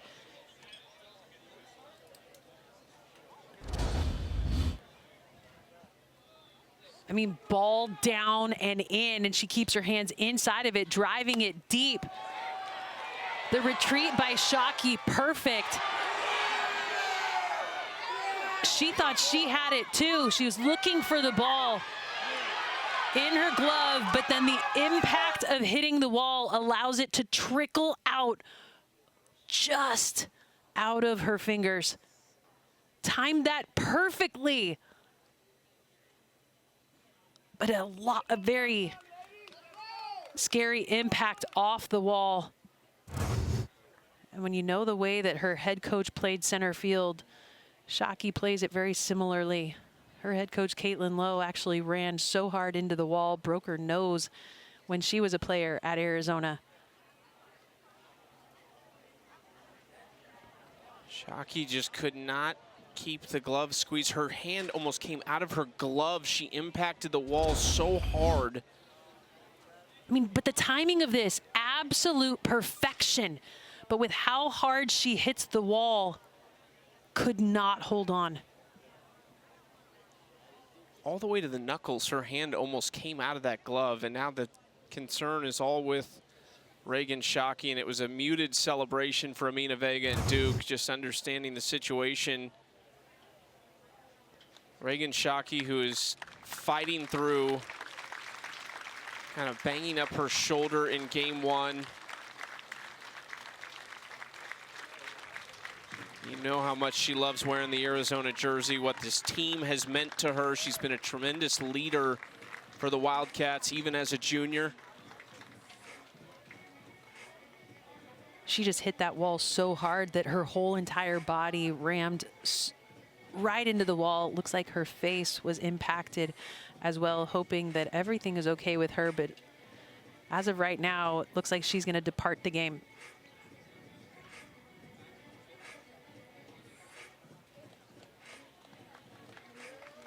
Would have been one of the best catches you have ever seen from Reagan Shockey. She will come out. We have not seen who will come in for her yet. You wonder if maybe Addison Duke slides over to center field. And it looks like Kez Lucas is readying in the Arizona dugout. That home run for Amina Vega was the tying home run for the career record that Anna Gold holds here at Duke. And the entire Arizona defense comes together to make sure that they are ready to attack that home run, putting 2 more runs up on the board, now falling to another 3-run deficit.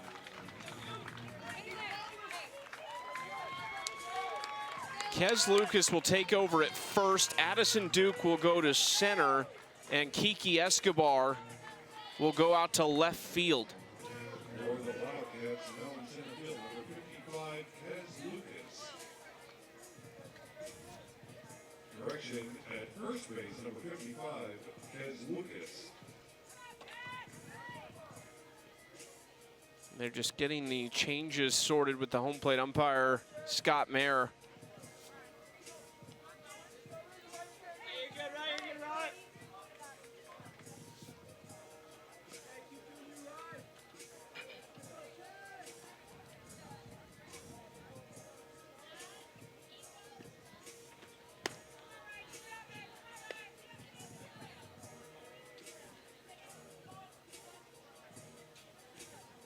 Still just the bottom of the fourth inning. There's plenty of time for Arizona, but you just lost one of your leaders on the field. We'll keep an eye on Reagan Shockey. Well, luckily for Arizona, Reagan Shockey will not come back up to the plate for quite a while, so it will give her a chance to maybe recover from that and see if she can make it back into this ball game. But hoping everything's okay with the center fielder for Arizona. If she doesn't return, she will be a centerpiece of the 2027 Arizona roster. We are back to action. One out, bottom of the fourth, and nobody on after the two-run home run for Amina Vega that ties the Duke career record as Jess Oakland takes strike one. While we all hope Reagan Shockey is okay, I feel bad that we didn't get to celebrate that big home run by Amina Vega. Big record-setting shot for the second baseman for Duke.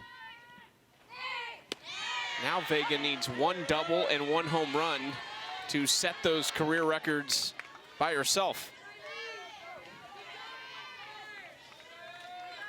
Single season on the doubles, I should say, career on the home runs. 0-2 to Oakland. Ground ball, sniffing, popped out of her glove. To first, got her. That's one thing that this Arizona defense does is even if a ball is bobbled, they don't give up on the play, and they are delivering some really high velo throws across the diamond to make these plays. What a recovery by the third baseman Sniffen to still get the out in the moment. Kez Lucas is 5'9", Kiki Escobar is 5'8". That might have made the difference there with Escobar now in left field. Hard hit, it was on the line, fair ball. Tyrena Jones headed for second with a two-out double. Well, she's swinging early in this at-bat, knowing that in her last AB, she got struck out by the changeup, so that ball just finding enough of that chalk line to be called a fair ball. Nice little double for Tyrena Jones. Antonio Flores showing off the vertical over at third base, our umpire. That was impressive. Yeah, you don't typically see twinkle toes for the umpires.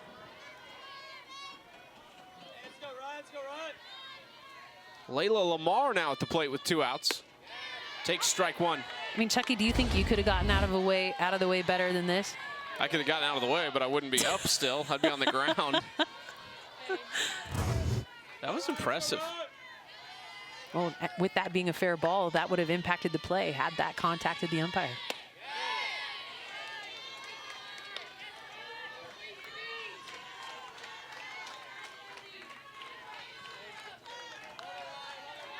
One count for Lamar, who had the swinging bunt single last inning. That got away from Stewart, and Jones is up to third. There's a loss of concentration back behind the plate. It's been a long day for Sid Stewart back behind the dish, but at the same time, you cannot risk losing your attention back there behind the plate at such an important defensive position.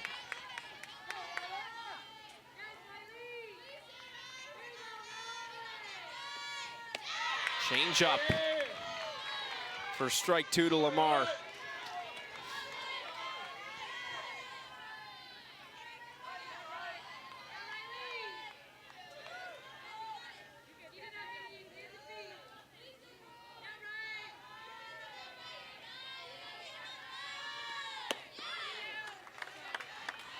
Full count.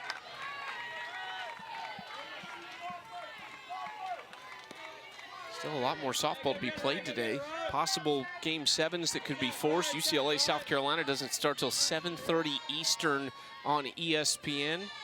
Courtney Lyle and Danielle Laurie out in LA.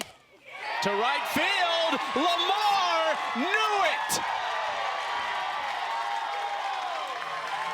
Layla Lamar, 251 off the bat. We've seen some long home runs here today. Well, we've seen 2 in this inning. One got out of here at just maybe 6 inches over the wall. This one, a no-doubter. Big poke by the sophomore who just had 17 at-bats at Florida last year, coming home to play at Duke. 2 more on the board for Duke.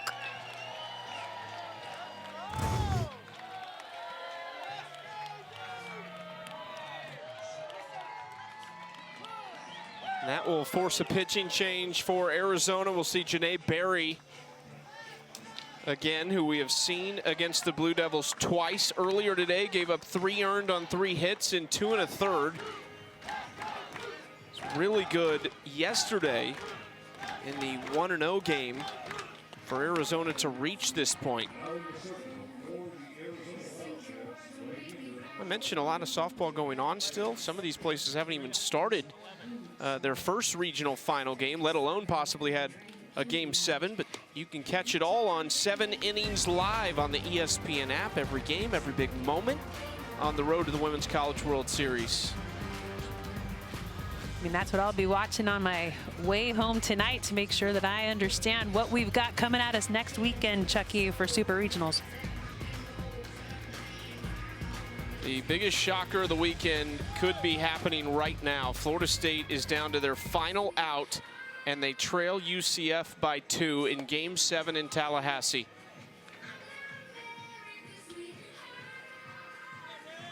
Texas Tech up big on Ole Miss right now in Lubbock. Stanford trailing Oklahoma State 2-1 in the bottom of the 3rd. Oklahoma well on their way to another Super Regional appearance, and Nebraska also closing in with a 1-0 lead in the top of the 7th in Game 6 against Grand Canyon. So Oregon right now the only national seed to have lost at home, but Florida State looks to be the second, potentially going down here today. Winner of this goes to Fayetteville to take on the Razorbacks, who actually had the winner of the Tucson Regional last year, which turned out to be Ole Miss. And the Rebels went down to Fayetteville and upset Arkansas to reach their first ever Women's College World Series.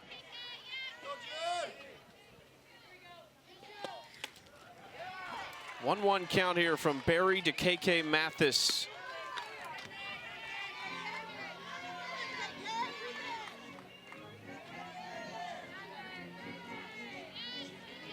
Reagan Shockey, it's just good to see her not with a trainer right now, looking on. That hits KK Mathis, so she will reach with 2 outs, nobody on. And actually, they're going to bring her back to the plate, I think.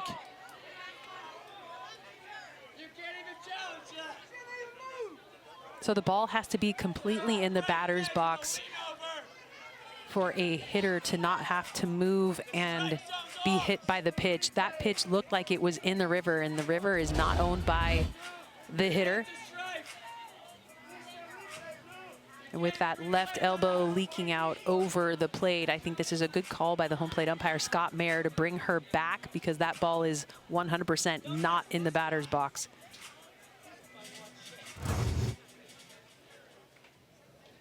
Challenging the location of the pitch.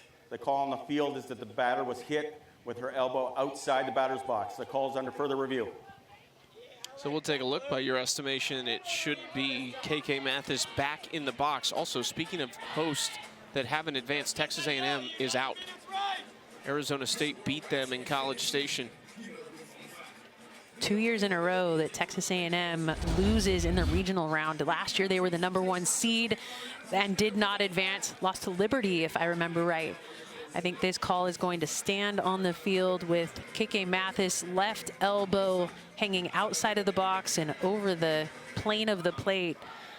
I think Scott Mayer got this call correct on the field, and I think that's what they'll see in review.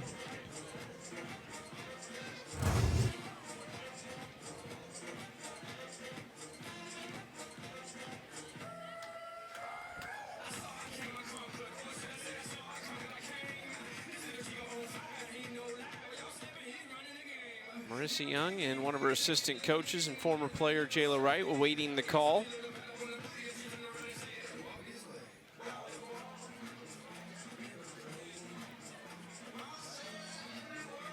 I don't know that I've ever seen Marissa Young smile more in the dugout than I have in the last couple of days.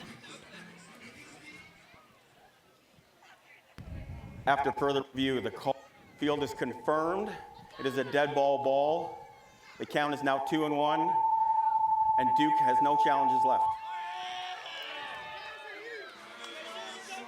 So Duke, for basically a full inning in the 5th, doesn't really have any protection if something goes wrong with a call on the field. They're out of challenges. The umpires can't initiate one in most circumstances until the 6th inning. There's some special spots where they could, but on the general challenges we see, they will not be able to do anything. Mathis, long foul ball. And Florida State has been eliminated in Tallahassee. That is very hard to believe how it happened. Well, just the way that they were able to finish their season, getting another ACC championship, regular season and tournament championship, to be knocked out in the 1st round. A little surprising.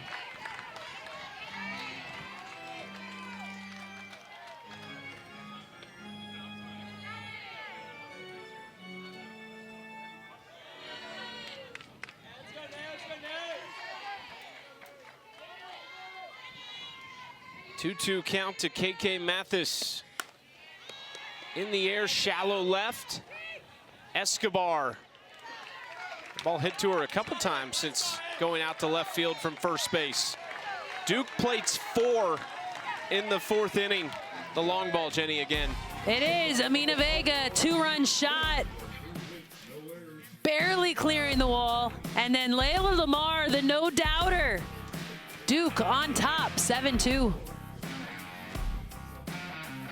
Top of the 5th, 3 innings to go. Arizona staring down the end of their season if they can't get it going. And a new pitcher for Duke enters the game. Mallory Wheeler, the sophomore from Jensen Beach, Florida. 3 2/3 in the opening game of this regional. Their win against Howard, just 1 run allowed. Trying to pick up where Larissa Jaquez left off. It is ball 1 to Sydney Stewart.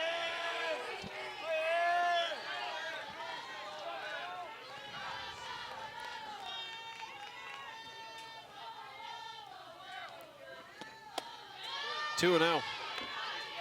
Obviously keeping the ball away from Stewart. That's been what a lot of teams have done here in this regional. Trying to get her to swing off the plate.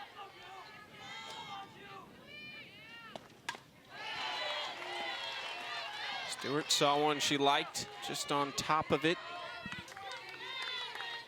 Well, Stewart obviously likes the inside pitch. That's why most pitchers like to stay away from her, get it out of her power zone. But as the season has gone on, she's gotten better at being able to spray her power all over the field. Sydney is just 2 for 11 this weekend. Her average for the year has dropped a little bit below 400 at 396. Hard hit ground ball. Vega eaten up by it for a minute, but regathers herself. 1 out. And we're seeing on both sides not a lot of panic when a ball doesn't get fielded cleanly, but coming away with really good throws after the bobble is important defensively. And Amina Vega, I don't think her heart rate ever elevates because she does such a good job of being able to respond after a miscue.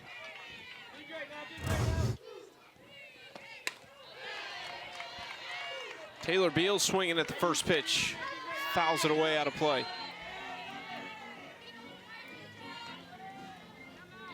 Those are long days for the staff here at Smith Family Stadium, too. I think everyone we've talked to has been extremely kind. This is it, Game 7 in Durham, North Carolina.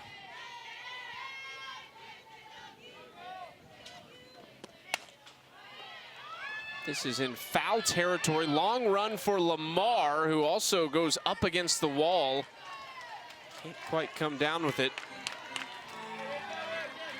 We've seen the evolution of Layla Lamar's outfield play this year. She came to Duke and has played infield most of her life.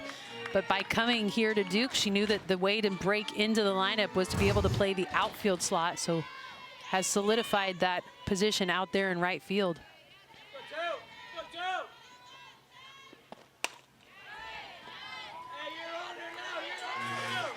Caitlin Lowe said it, I think, heading into the 4th inning, that she felt like their at-bats were getting better. I think that's pretty accurate. Did not have a good start in this game, but a couple hard hit balls hit right to people, including that line shot back in the 3rd at Vega. Wheeler can't get the call on that pitch. When you don't want to give a good pitch in an 0-2 count, this ball is low, but we've seen the bottom of the zone get called for strikes, but that one doesn't ring her up.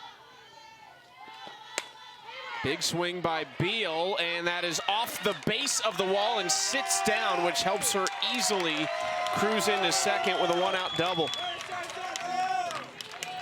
I think Lamar was expecting that one to ricochet off the wall and back to her, so she stayed a little bit off the wall to be able to play that with momentum and get the throw to second base. Hard hit ball left healthy over the plate, and hard running out of the box. Beal takes advantage of a ball that does kind of sit and rest on the warning track. Lamar has to track it down. 11th double of the season for Taylor Beal. Jenkins swings first pitch, foul ball down the left field line. There's still a lot of ground for Arizona to make up. They sit in a 5-run deficit, but the mentality right now needs to be just pass the bat. We've not seen a lot of home runs out of these bats this year. Just 68 home runs coming into today.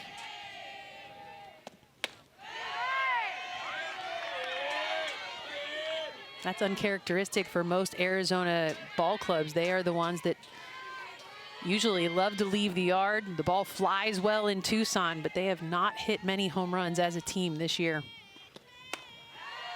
They hit 82 last year, but when you lose Devin Netz and Miranda Stoddard, who combined for 34 of them, that number likely was going to fall.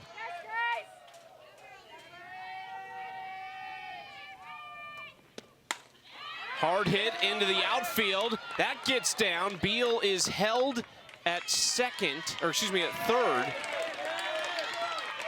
Still just 1 out, first and third. I mean, it's a hard hit ball, and Beal did a full 360, it looked like, out there on the base pass as she tracked that ball into the outfield. I mean, reading it, the full 360, doesn't have a chance to turn and score. I don't know that she would have had she played that in a straight line, but keeping your eyes on the ball definitely helps you as a base runner to know how to advance. Swing and a miss by Telle Jennings, who has walked and scored a run in this game. Walked twice and scored once. You said it, long way back for Arizona. Got to take advantage of this opportunity here with just 1 out.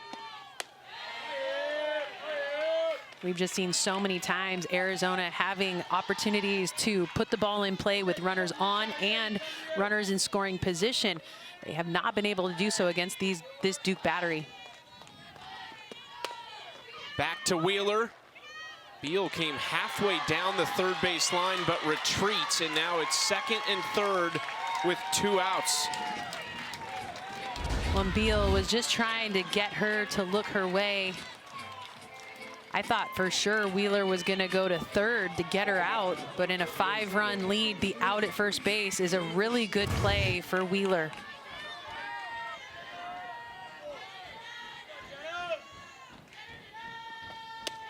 Ball one to Jenna Sniffen. This is a big moment for the Wildcats. The clock is ticking on Arizona's hopes of what would be considered an upset on the road in Durham. Chopper left side. Jones picks it up in fair territory. The foot comes off the bag. And Arizona gets one back. And in that situation, it was going to be a tight play over at first base. I'm wondering why Tyrena Jones picked it up. I think that ball was going to go foul had she let that go one more bounce.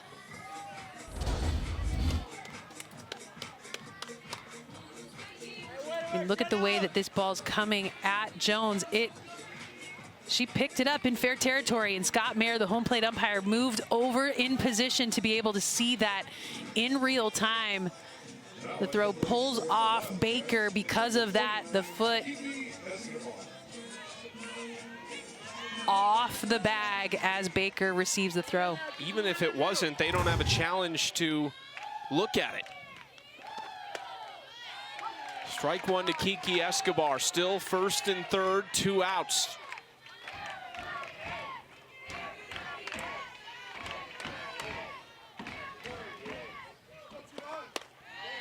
One.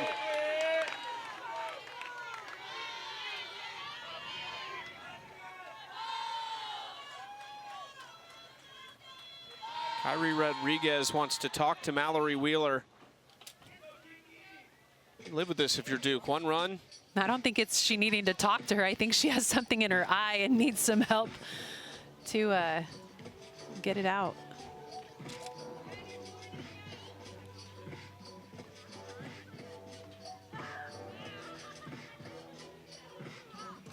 Tyrena Jones coming up clutch with the assist. Well, and in this situation, no challenges left, and that foot just off the bag as the throw is secured. Good looks by our camera crews.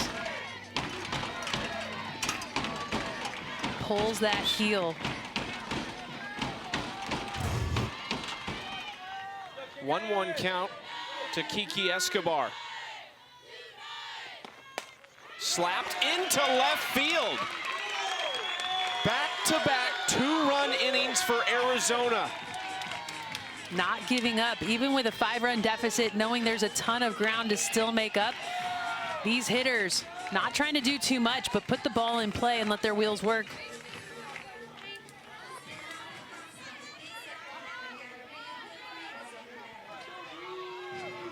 Remember, the batter there that normally Grace Jenkins would be talking to is Reagan Shockey, but Shockey is out of the game. So the freshman Kez Lucas is on deck. It is Addison Duke at the plate for Arizona. You saw just a second ago Cassidy Curd moving around in the Duke dugout. It very well could be the senior that has to come in and close this out. Ground ball right side. Vega keeps her focus and makes the play. Arizona still has a pulse in this one. Down 3, 2.5 to play. Alongside a 3-time national champ, Jenny Dalton-Hill, I'm Chucky Kempf. Wrapping things up in Durham, Chad Lampman, our producer, Blake Woodard, our director, Will Black in graphics, Vince Rue up here in the booth with us on stats, and a great crew in Durham has made this a very fun weekend of softball. Has had the play on the field as Sniffen stabs it at third. It's a quick out for Janae Berry in the circle. That's what they need to be able to do to stay in this ball game. Cannot allow those sharp hit balls get to the grass. Good defense has kept Arizona in this one.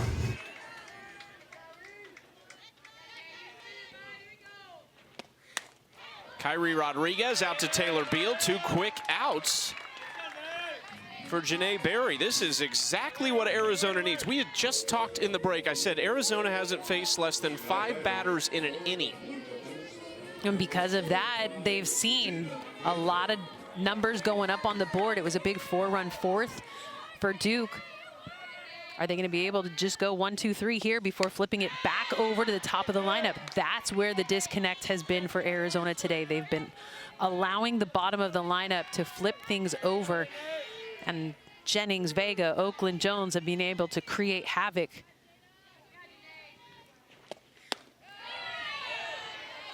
One count to Jada Baker. Trying to break up this possible 1-2-3 inning for Janae Berry, who's gone 6 2/3, just 3 hits, 3 earned this weekend in regionals.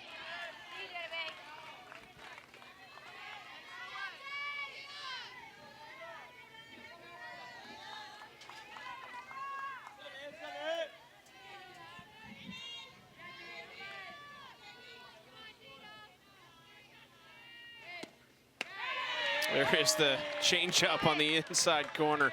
Little change piece. That's the pitch that I think is underrated for a lot of high school freshmen, high school seniors coming into college. They want to throw with velocity, but if you don't have that changeup, your longevity in the circle is limited. Into left field, Escobar casually makes the catch. First 1-2-3 inning of the game for either team. Arizona trying to keep the bats hot in the 6th. 7-4, Duke over Arizona with 2 innings to go as Mallory Wheeler delivers strike 1 to the leadoff hitter that is in the leadoff spot, but it is not Reagan Shockey, who exited this game after an injury crashing into the wall. Kez Lucas trying to keep the hot Arizona bats rolling. 4 runs in the last 2 innings. 6 of their 8 hits have come in the last 2 innings. Have you noticed a change in approach, or is it just coincidence? I think it's just making sure that they are not swinging outside of the zone. They're doing a better job of being disciplined. But more than anything, when you have an outside pitch, you've got to go with it. I'm seeing swings that are not necessarily swinging to that spot. So when you get outside, let it travel, drive it the other way. When you get inside, go ahead and turn on it. But there, it looked to be an outside pitch again, and Arizona ahead of that. But it is Kez Lucas's first at bat here today. They went with Kiki Escobar at first in the last couple games, so Kez Lucas trying for her first hit of the weekend. 0 for 5 in the first 2 games. Swings through it, strike 3. Down and away is where you know that Mallory Wheeler loves to go. Drop ball to the corners is her bread and butter. And so with that, you've got to be ready to attack down in the zone. But in this at bat, she was staying on the outside corner. That one's not a strike. It's got to be a weird visual for Serenity Trice, who has just watched Reagan Shockey torment defenses all year long, but instead steps up as the first speedster in this inning. Jumps ahead 2-0.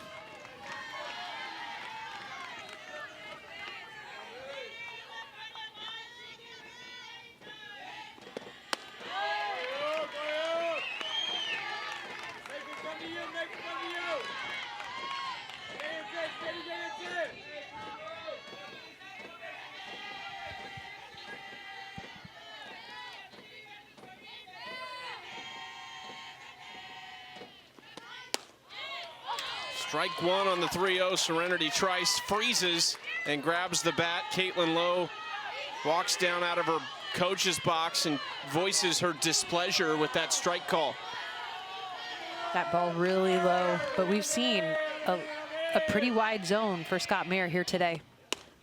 Trice swings through that pitch, strike 2.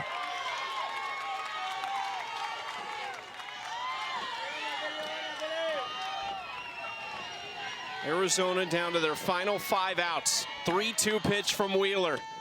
Trice ground ball, just foul. It would have actually worked out for the Wildcats if it weren't. Now your job as a corner defender on the infield is to just defend the line, and so anything in foul territory don't necessarily have to be accountable for.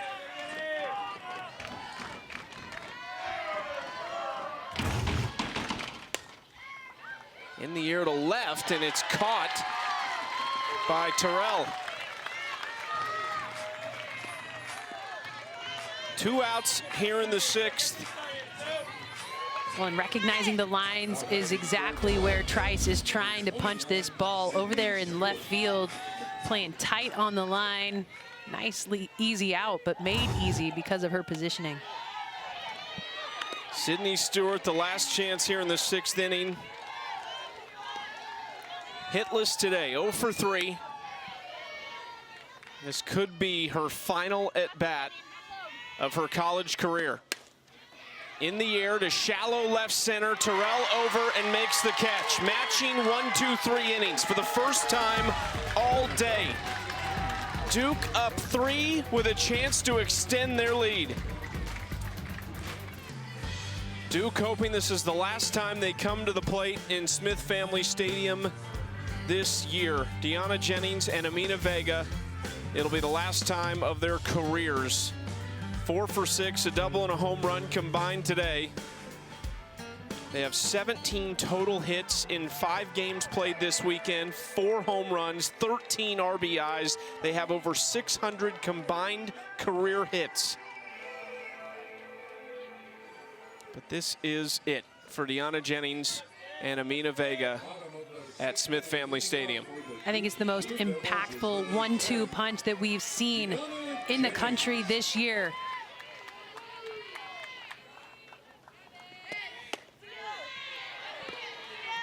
Regardless of what happens in this game and potentially next weekend for Duke, this team will go down as the best offense in program history.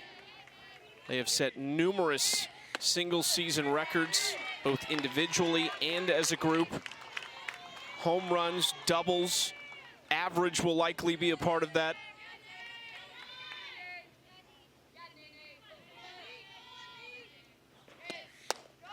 .3-0 to Jennings.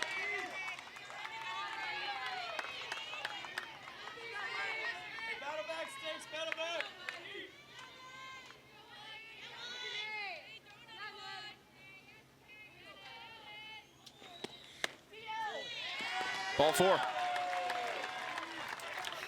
Definitely not the way you need to start that inning when you've got the kind of firepower coming behind Jennings. She loves to use her wheels to impact the defense, and you can anticipate that she is going to be running around.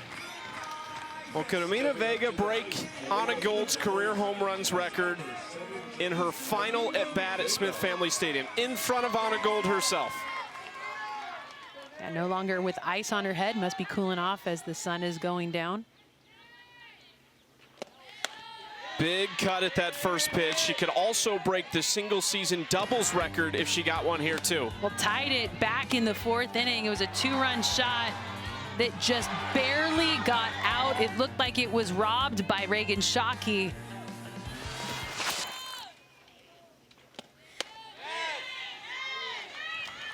(1-1) to Vega.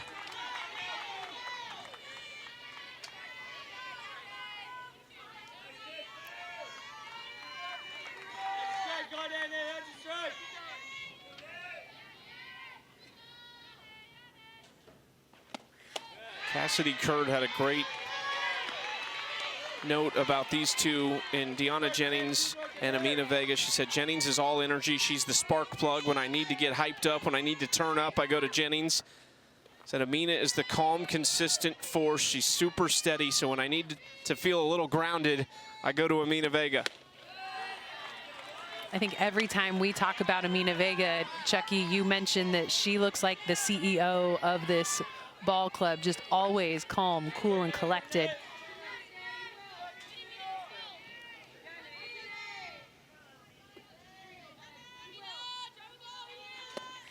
Two, ripped into right. This could be the record. Vega is headed to second, and she's got a new single-season doubles record, and Jennings will score on the play. She hadn't hit one since April 17th when she had 2. And a month to the day later, she breaks the single-season doubles record. Well, and when they talked to her about where she sat in the record books, it was actually from that moment on, she did not hit another double. And with the right fielder playing in the right center gap, it gives a chance for the ball to go all the way to the wall on a gold. Pretty excited that her Dukies are doing a really good job. Janae Berry will depart. Nobody out, a runner on second, and the starter Jalen Adams will come back into this game for what could be her final appearance of her college career.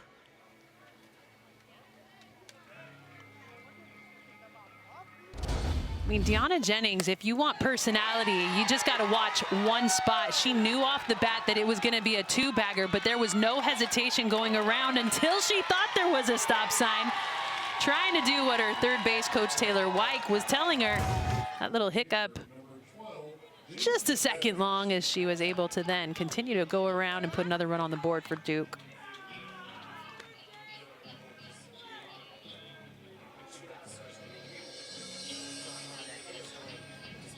Jess Oakland will be the first Duke batter to face Jalen Adams, who started the game, went 1 inning, 3 hits, 3 earned. One of them was a home run that she allowed. And this will, barring an Arizona comeback, be it for the career of Jalen Adams, who had 3 years at Iowa and finishes in Tucson. She played for her mom, Andy, at Fort Dodge High School in Iowa, where she is still the head coach. They won a state championship together. This is someone who made All-State as an 8th grader in the state of Iowa. Only unique thing about high school softball in Iowa is it's actually played in the summer, and so a lot of those ball players don't get a chance to play travel ball because they're playing their high school season in the middle of the summer. Her mom played at Buena Vista, a D3 school in Iowa in the mid to late 90s, 95 to 98, almost matched up with your years at Arizona. She was a 2-time All-American. She's in the Hall of Fame at that school. And I love that she's still in the game coaching future ballers.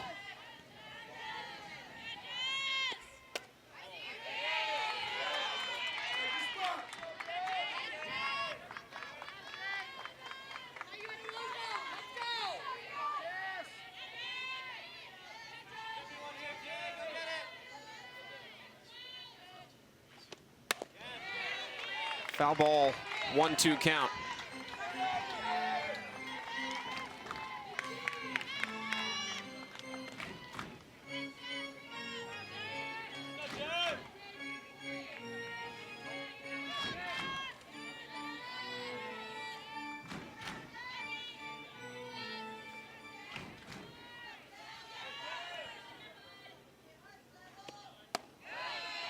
Dips below the strike zone, 2-2.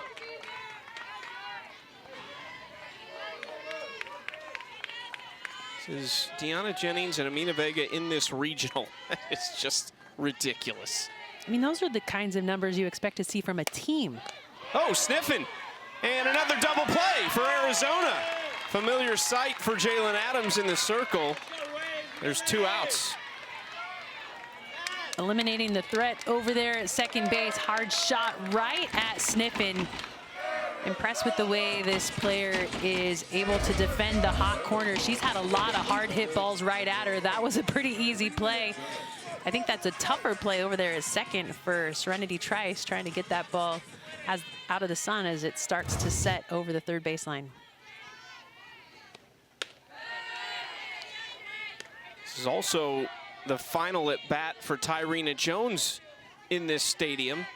Although she has only spent 1 year of her career here, she will go down as the all-time single season home run and RBI queen. We'll try to add to it right here, as a matter of fact. Deep to left field, 1 more for Tyrena.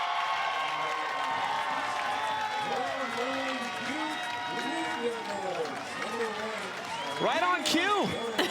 You set her up perfectly, Chucky. Another home run for Tyrena Jones. Number 23 on the year. This is a Duke ball club that has loved to hit the long ball. And when you leave a pitch up at the knees. Tyrena Jones just punishes it. No chance to bring it back, and a little souvenir.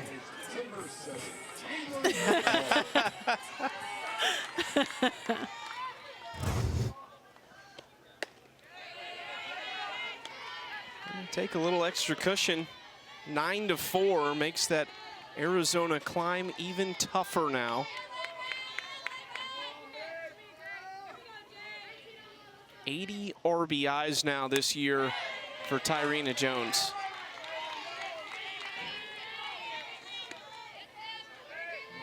I mean, the way I'm reading my stats, it does look like chicken scratch, but I see 6 extra base hits in this ball club, 4 home runs, 2 doubles. The bats for Duke have been able to be just so dynamic from top to bottom in this lineup. Only 1 strikeout in this game as well. It's not something that they've done this weekend either.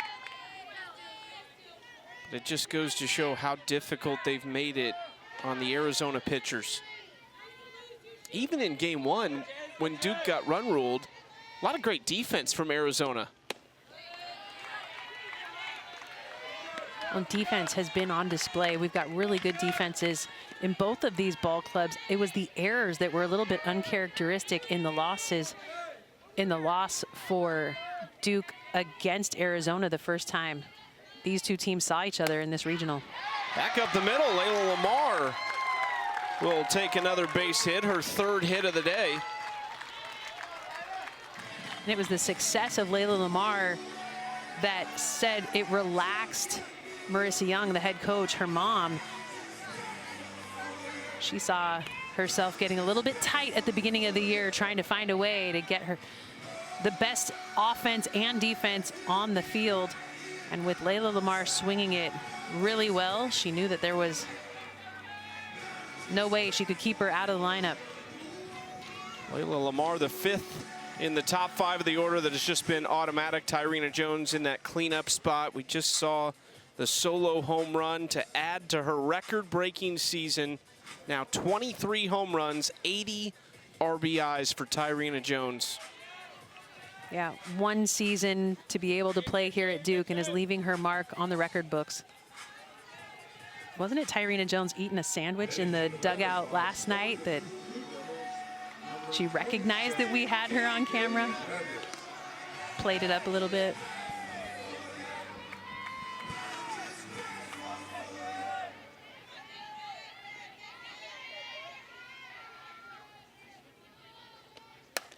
KK Mathis, first pitch swinging, foul ball.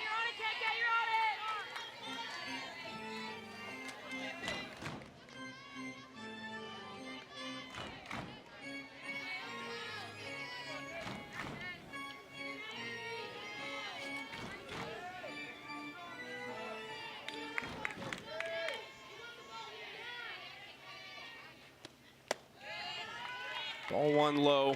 It's a Duke program that played their first season in 2018. By the 3rd full year, which was 2021, they were ACC champions and made their first regional appearance. Now this is number 6 in a row at regionals. A win here would send them to their 4th ever super regional appearance for a shot at their 2nd trip to OKC.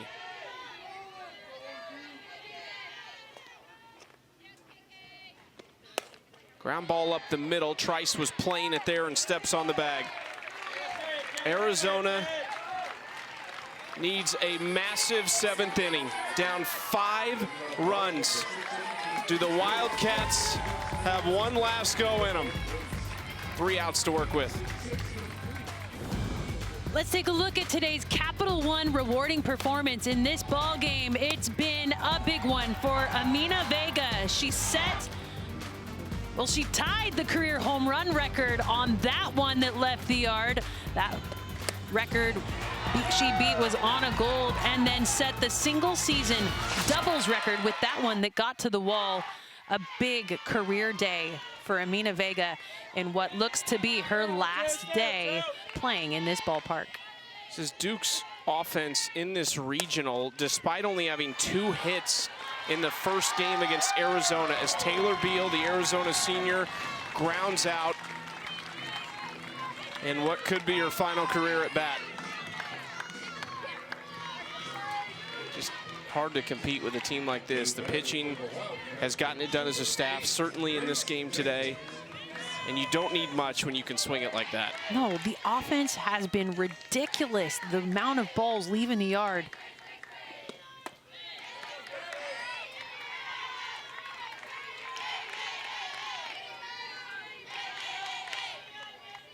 Arizona down to their final 2 outs. This is Grace Jenkins. Ground ball to Vega, who handles it. There's 2 outs. Highlight Vega offensively, and then she's doing it all this inning defensively. Duke 1 out away from advancing. 2 super regionals. Arizona has only lost 4 regionals of 37. And the last 3 bats that came to the plate for Arizona, all seniors. Sydney Stewart, Taylor Beal, Grace Jenkins. Massive shoes to fill next year for Caitlin Lowe and the Wildcats. Telle Jennings is the last chance.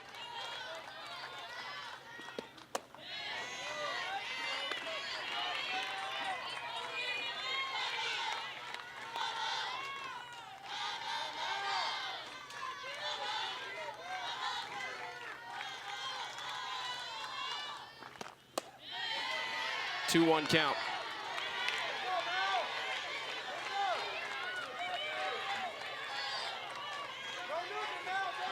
Duke did not take the easy route here in Durham. They won their first game, but lost game 1 yesterday to the Wildcats.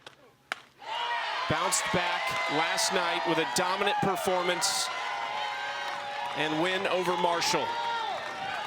Now this record-breaking senior class is a strike away from Super Regionals. Ground ball right side. Duke is headed to Supers for the 4th time in program history.